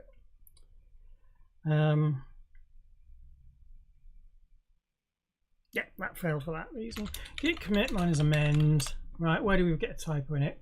Updated. Yeah, there we go. Updated with support for rendering. The different callbacks work as well.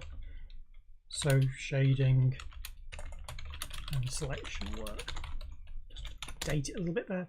Right, so we've got 64-bit one built, but what we'll see now is that we don't have a basic. So we'll try and load the module and then go, oh, we've got no basic. So let's copy the basic from external ports, BBC Basic, in console, Riscos 64, AF 64. No, it's called Basic, FFE 8, and we'll copy that to here, and then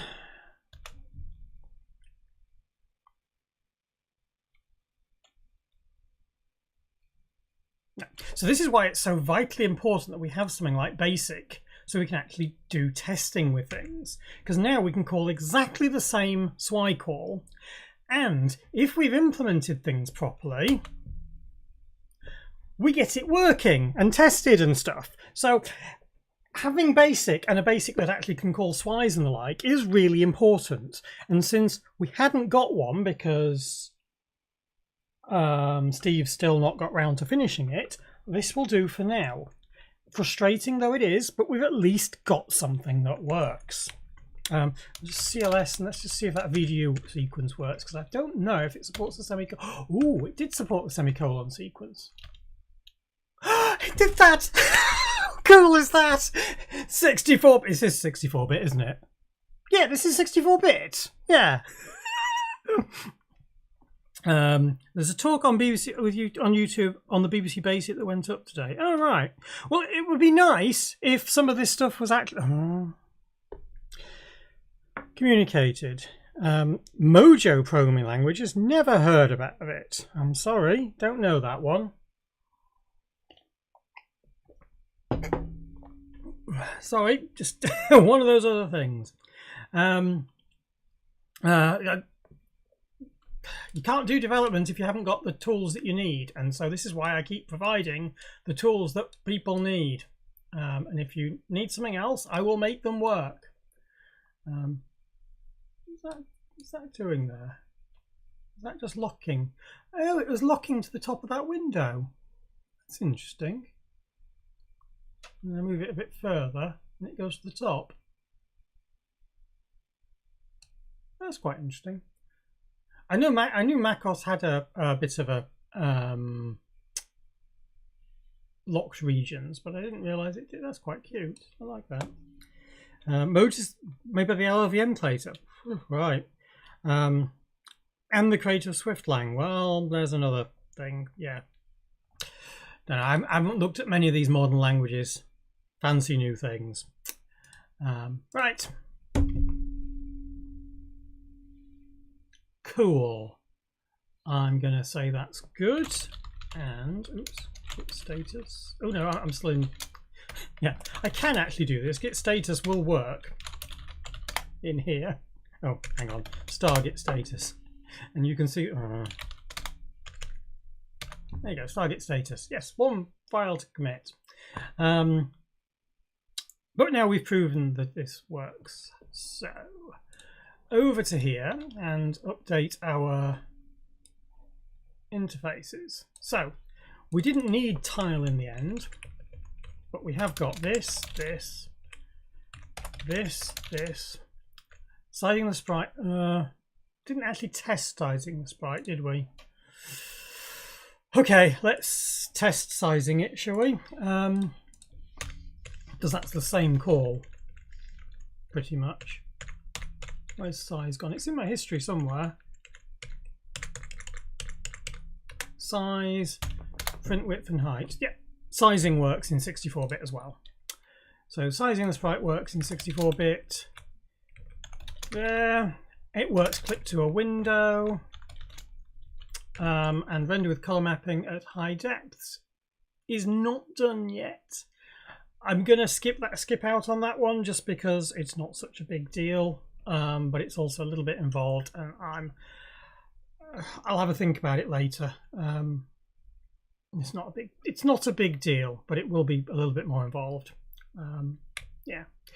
Do we need to handle these two? No, we don't. So I'm actually going to mark this as none for this.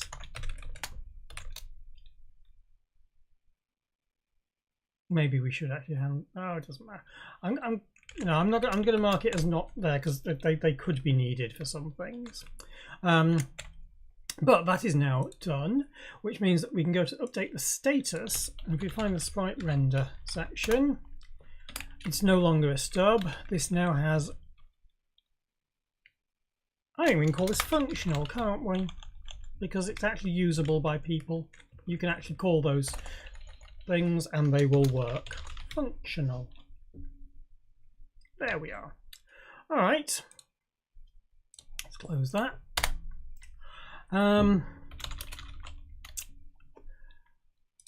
With that in mind, let's status git commit -. Oh no, let's build everything. So viscous ammo, build for 32.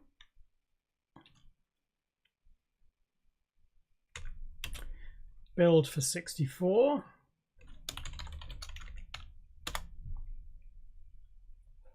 Let's just check that the last push worked, shall we? See if there's any bugs in it that we need to fix. No, it did work.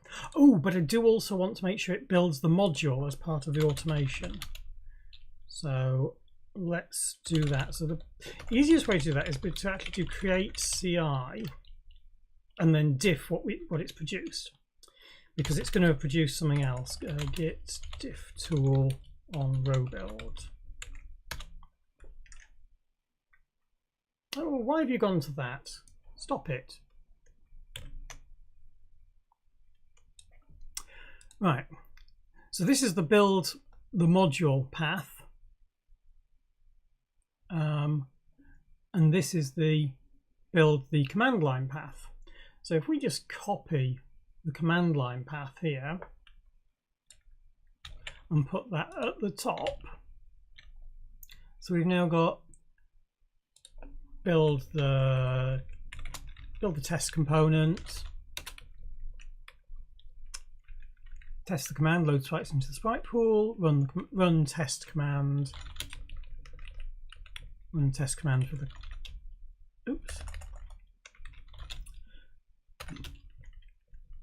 and that's gone and put things into install rather. Maybe we will, because this is actually going to copy it into artifacts.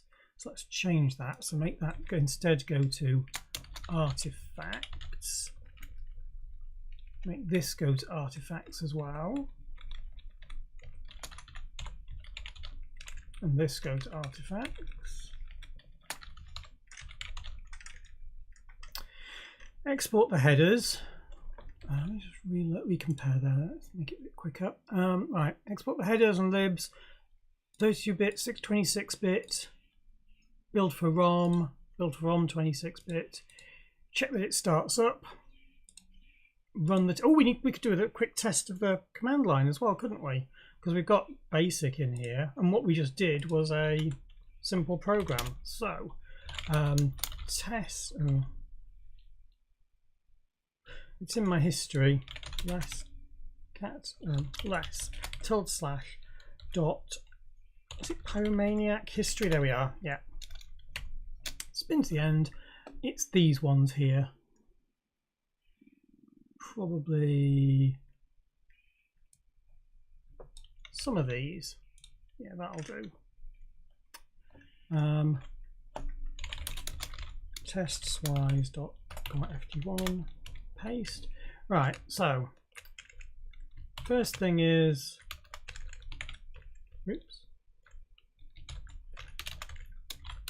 get the size. No, we'll do it print and print. Get the size of the sprite. Print width. Print height. I delete the W there, didn't I?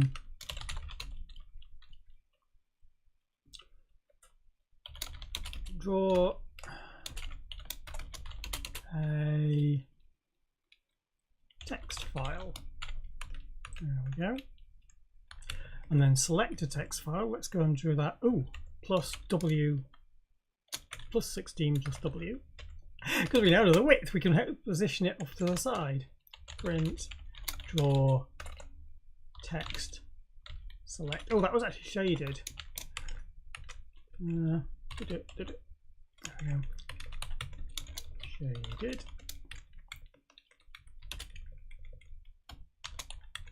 Selected.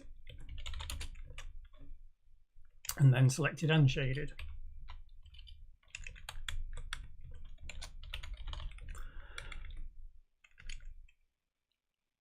That's tiled actually, I didn't want that. So that's draw text file, so that's 0. Shaded is 22. And we'll do that at plus 16 plus height.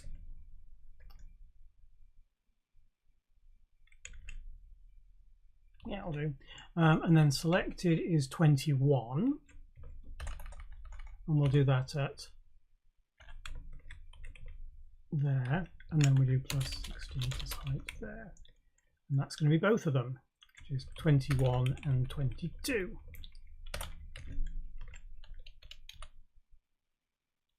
Okay. And then we'll go and do this up to about 600. No. 768.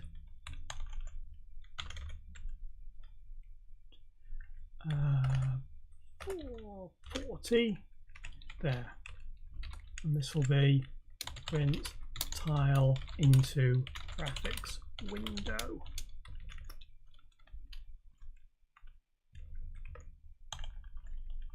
And we'll use tile 1 underscore 1R.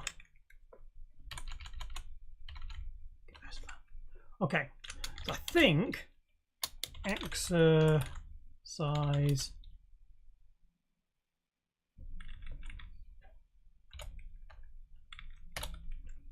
I think that's how you spell exercise, isn't it? Oh, yeah, that is exercise. Exercise-wise. It's actually called test-wise, isn't it? So test-wise. There we go. Right, and then finally, star screen, save, native to artifacts dot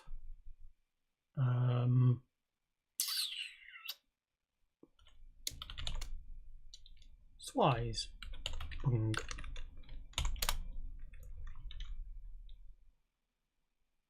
Right, let's just check that that works, shall we? Paradev, load the module, command test swise.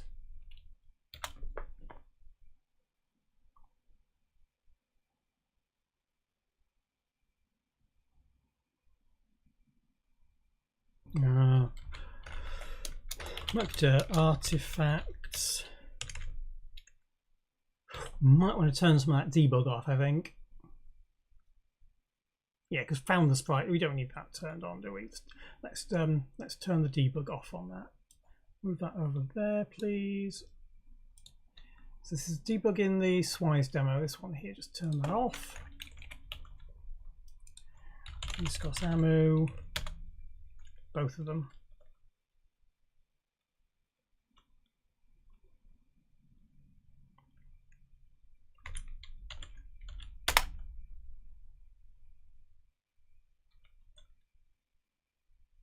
Okay, so we got a little bit of a thing there, but it doesn't matter. And then run the test again.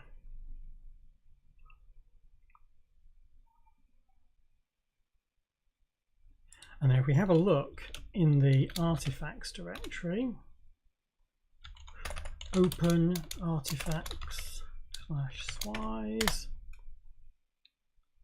No application knows how to open it with application preview. Oh.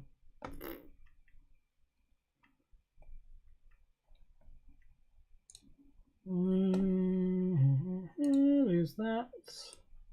Yeah, you can't see that, can you? Here it is. That's what it looks like. Slight bug in how I handle things. Yeah, right. Well,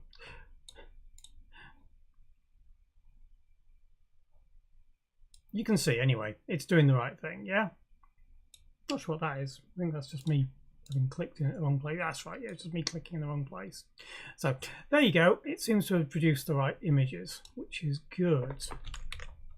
So now we just need to make sure that the CI runs properly with that. So here we go, runs that, and then we can run test that the module works, which is test slides. Ta-da! That it? That everything? I think that might actually be it. Yeah, okay. I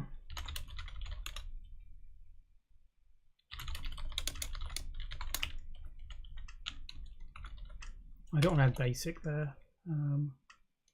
I also want to make sure we ignore the artifacts directory. Git ignore artifacts.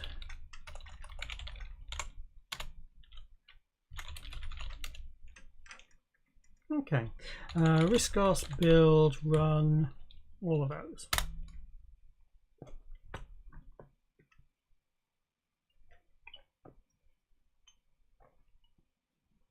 Oh, except I didn't copy down. I'll just commit it and we'll get it run. That's the right thing. Git status. So this is commit a update the CI to run the application and module tests. We now try to build the module and the applications and then run their tests and capture the images. Git push, and then we bounce over to here and we see whether the actions have done anything. Back when we were at Pixel, we did some lovely things where we actually had diffs of different runs. It's still failing with that. Why is it failing with that? I had it working and now it's not. I know why it's not. I overwrote the... Oh. Undo commit. Go backwards in time. Diff cached. Sorry, cached. Yeah, that's it, because we deleted this section of the things. Right, so git diff tool.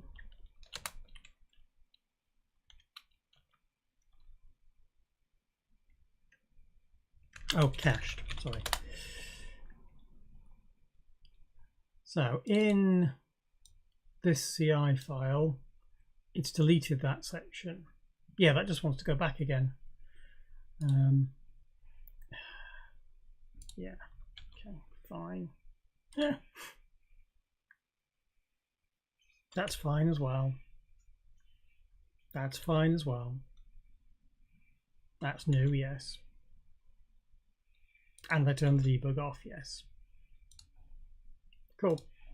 You can go away now. So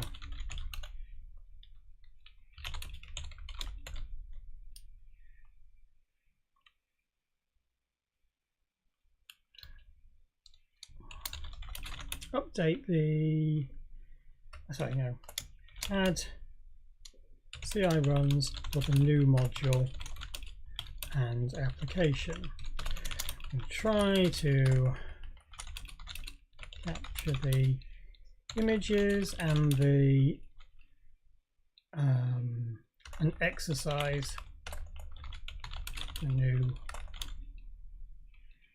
modules. Sly balls. Push. Force. I probably shouldn't have done undo commit there. That was probably a bad idea, but it doesn't matter. At the end of the day, we just get this coming. Yes, it would be really nice if you could actually see the outputs from this as images and things. You could actually click on them and see them appear. I wonder if there's a way to do that.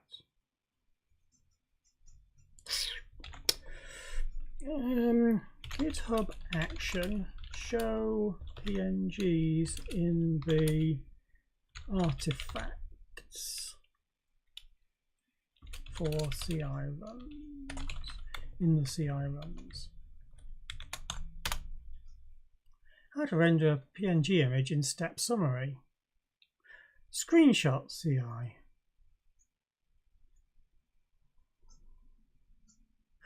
That looks like it is what I want to do. A website. No, that's not what I want to do. Yeah, that's what I'd like to do.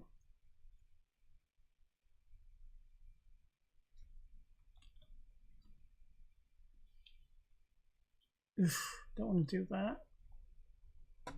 All right, so I might need to look into how you do that. Because I'm sure there must be a way to refer to the artifacts you've uploaded. Custom image, no. Oh well, I'll look into that later. It still failed. Why do we fail? What went wrong?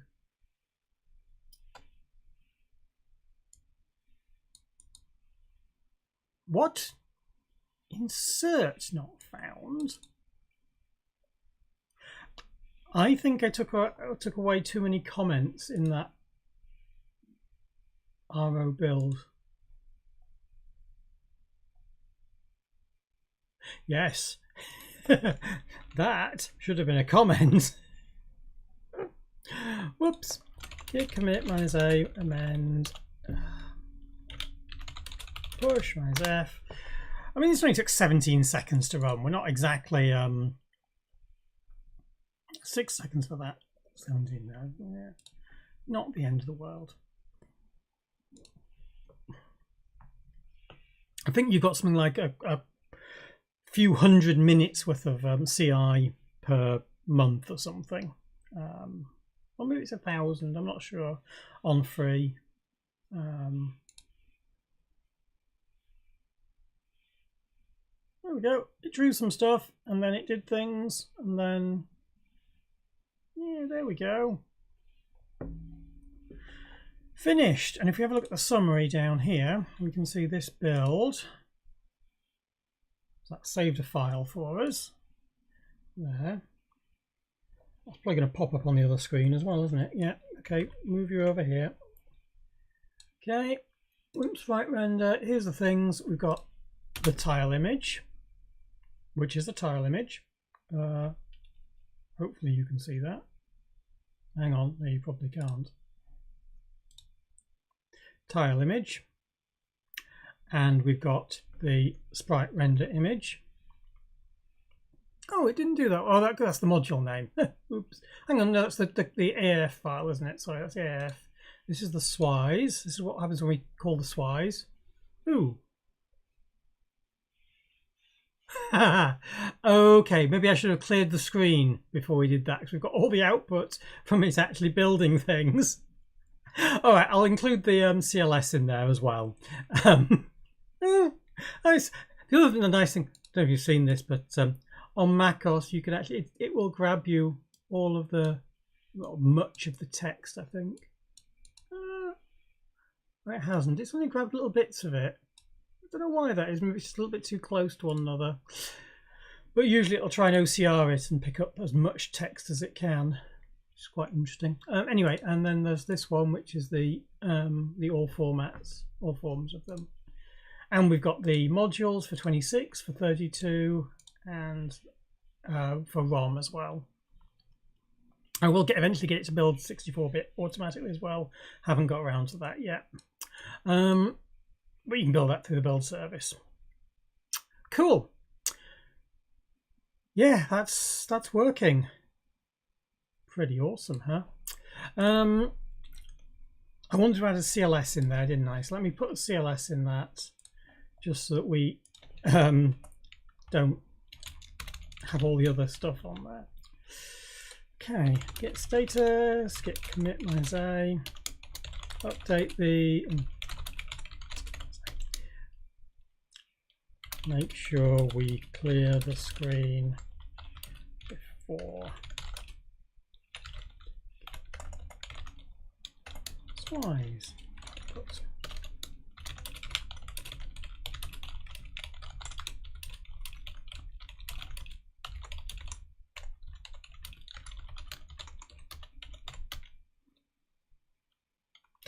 One of the things you may not have noticed with that, so let me just pull it up again. It's quite interesting. I think it's quite interesting, this. Oh, bother, I didn't know. Don't do that. What have we done? I wanted to go and open /downloads/riscos build, or whatever number we were on. What were we on? We're 11 or something?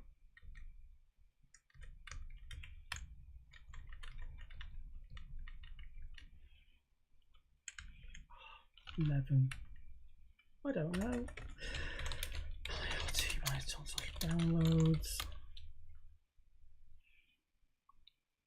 Wimp Sprite Render. That's what I wanted. That one there. Open /downloads/Wimp Sprite Render.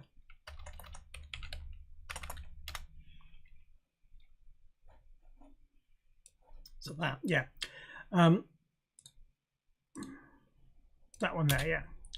So I'm not sure if you can see this, but all of this stuff here that's building things through riscos CC, that's actually running on the host system, but you're getting the output captured into the whatchamacallit, into the riscos graphic screen. Because even though it's running on the host system, all of the output from that is still being sent through the riscos VGU system. So it looks exactly like you were running it natively, just the file names are different, which is really weird. It's really quite weird, but it's cool nonetheless. Yes, I'm quite pleased with myself for that one. Sue me. Don't sue me. Right, okay, what was I going to do though? I was going to go and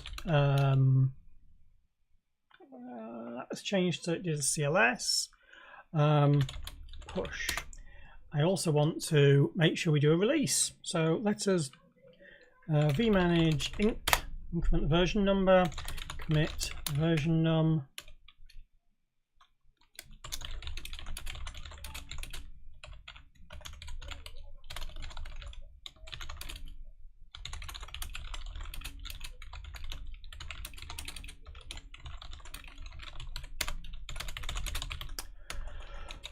Push that as well, and then tag it. Tag v0.02, push origin v0.02. Right. Yes, unfortunately you were cat rolled. You had a whole bunch of pretty cats there. Yeah, it's still building. It's going to be finished in a second. And update the version number. Finished. Yep, fine, good. Doing stuff. Yeah. So I'll push that now, and then I need to build things. So riscos ammo, and then build the 64-bit version as well, so we get the new version numbers. Oh, do I have to clean it first? Let's clean it and then build it. Yeah, I should update the template so it cleans it automatically with that, or builds it automatically. Build 64, clean as well.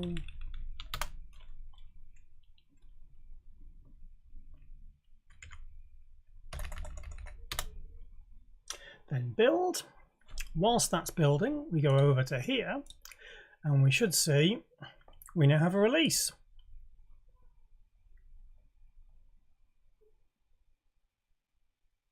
There aren't any releases. What? Oh, it's not quite finished yet. It's running. It's running the release now, that's why. I was a little bit too premature with that one. There we go. Now it's got a release. Simple test module and test binaries for sprites rendered, sprites tiled, selected, shaded, different algorithms for the shading of selecting and can be rendered unscaled. There we go. We now have a release, and that will work on anybody's systems. Well, it ought to anyway. So that's built the 64-bit version, built the 32-bit version now. Cool. A lot faster building the 32-bit version because of the nasty hoops we have to jump through to make it work. Copy RM32 and RM64 to there. Puts it in the status repository, and then you add RM32 and RM64. We now have modules.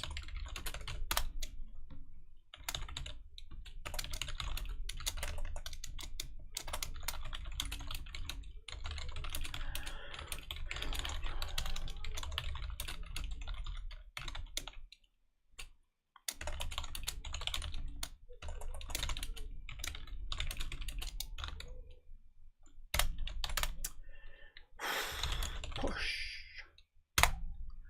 And in theory, we go to here now. It'll take a moment or two for it to actually get all of this done, but it might take a little while to get this done, I'm not sure. Yeah, it hasn't quite updated things yet. This I've had to mess around to get this action working. Oh, because one's a wiki update, one's running the tests on the binaries, that's right. So the wiki update is now much more complicated because we have to actually build the images that we use because GitHub broke their styling, or my styling rather. So it's building all the images as well as everything else. Which means it takes more than like 5 or 6 seconds to build, which is a little irritating to be honest, but that's life. Come on. About a minute should be all you take. There we go, it's trying to upload things. Yep, I think we're actually done on the bulk of it now. So if I go back to my page, reload. Yay, functional. All the SWI's implemented. Functionality because we've got that one color maps that I've not done yet. We haven't handled the services, but that's not particularly important for this, but it's functional. And if we go to phase 3, it says 10% there. Does it actually? That must be right, I guess. And we can see that Sprite Render is now, working well. Wasn't expecting to get it to be actually functional. I only expected to get the internals working, but got it there. Sprite pools is probably not too bad, but I'll have a look at that shortly. But next week we are going to have a look at icon rendering. So icon rendering, I don't think I've populated it very much here. So I've got, oh no I have. I put in a lot of the things that it needs to do. So that's going to be fun. This is a lot of work. This is going to be quite fun, but we're going to do it in a totally different way to how we've done all of the other live coding. So I do invite people to come and have a look at that one. It will be, I hope, very, very interesting. Yeah, I'm really hoping that it will be fun. Yeah, it's going to be a lot of talking and a lot of trying to do things. So that will be interesting. Please do come along to that one. I would really love to see some Riscos users coming along and seeing how we can build things using modern tooling. As you know, I'm using quite modern tooling at the moment. Not as modern as it could be, but we're definitely using like the more modern editors, not the full IDE, but editors. We've got things that are going into CI. We're running things, cross-compiling, being able to test things and the like. But yeah. Oh, you've actually tried out the sprite render on your system. Cool. That's nice. I'm really glad it's actually working elsewhere. But again, proving that things are working elsewhere. When it comes to doing this, the sprites, we're going to have a lot of options to tick on this. It's going to take a while, but we will get there. I've linked to the forum post where I posted the different ways of rendering things and showing how they're drawn in different formats. And how multi-line ones work, and this is like unfilled ones. It's so complicated, they're nasty.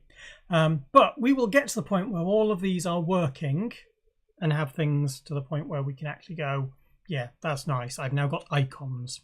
It'll take a while, as you know. It will always take a while to do these things, but once we get there, I hope it will be proving to people that we've actually got real progress and real things that we're going to work for this porting to 64-bit stuff. Okay, I hope you've enjoyed that. I realise we've got 6 people in the chat now. It's not too bad. But as I say, next week will be much more interesting.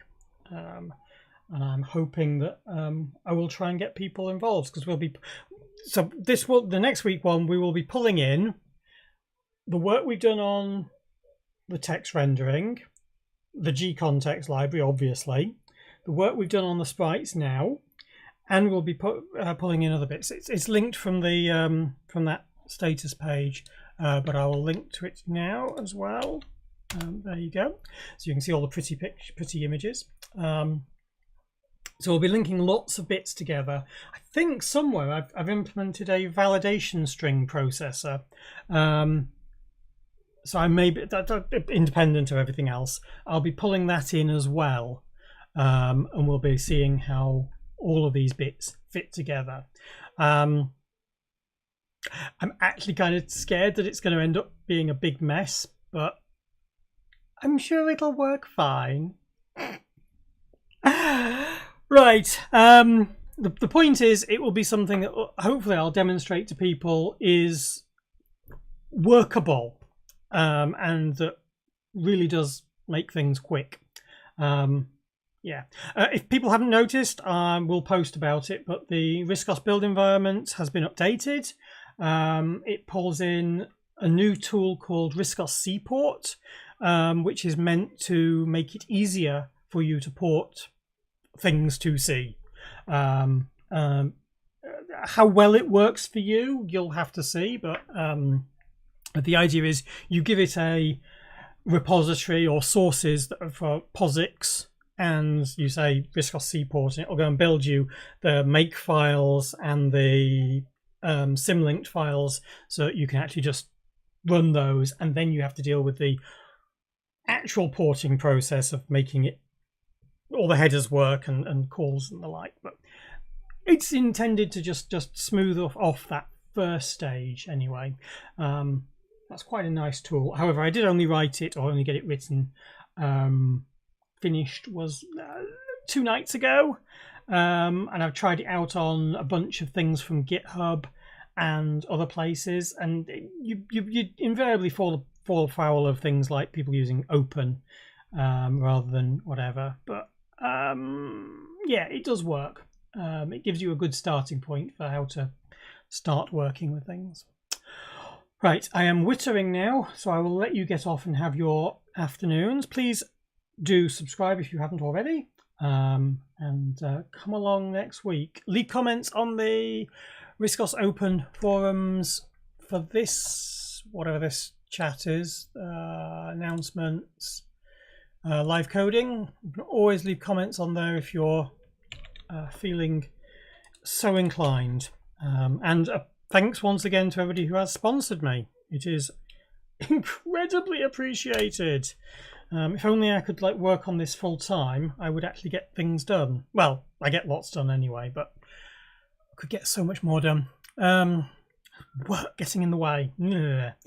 All right, see you all next week. We finished a bit early. Have a good weekend. Bye. What do I press now? That one. I know what I'm doing.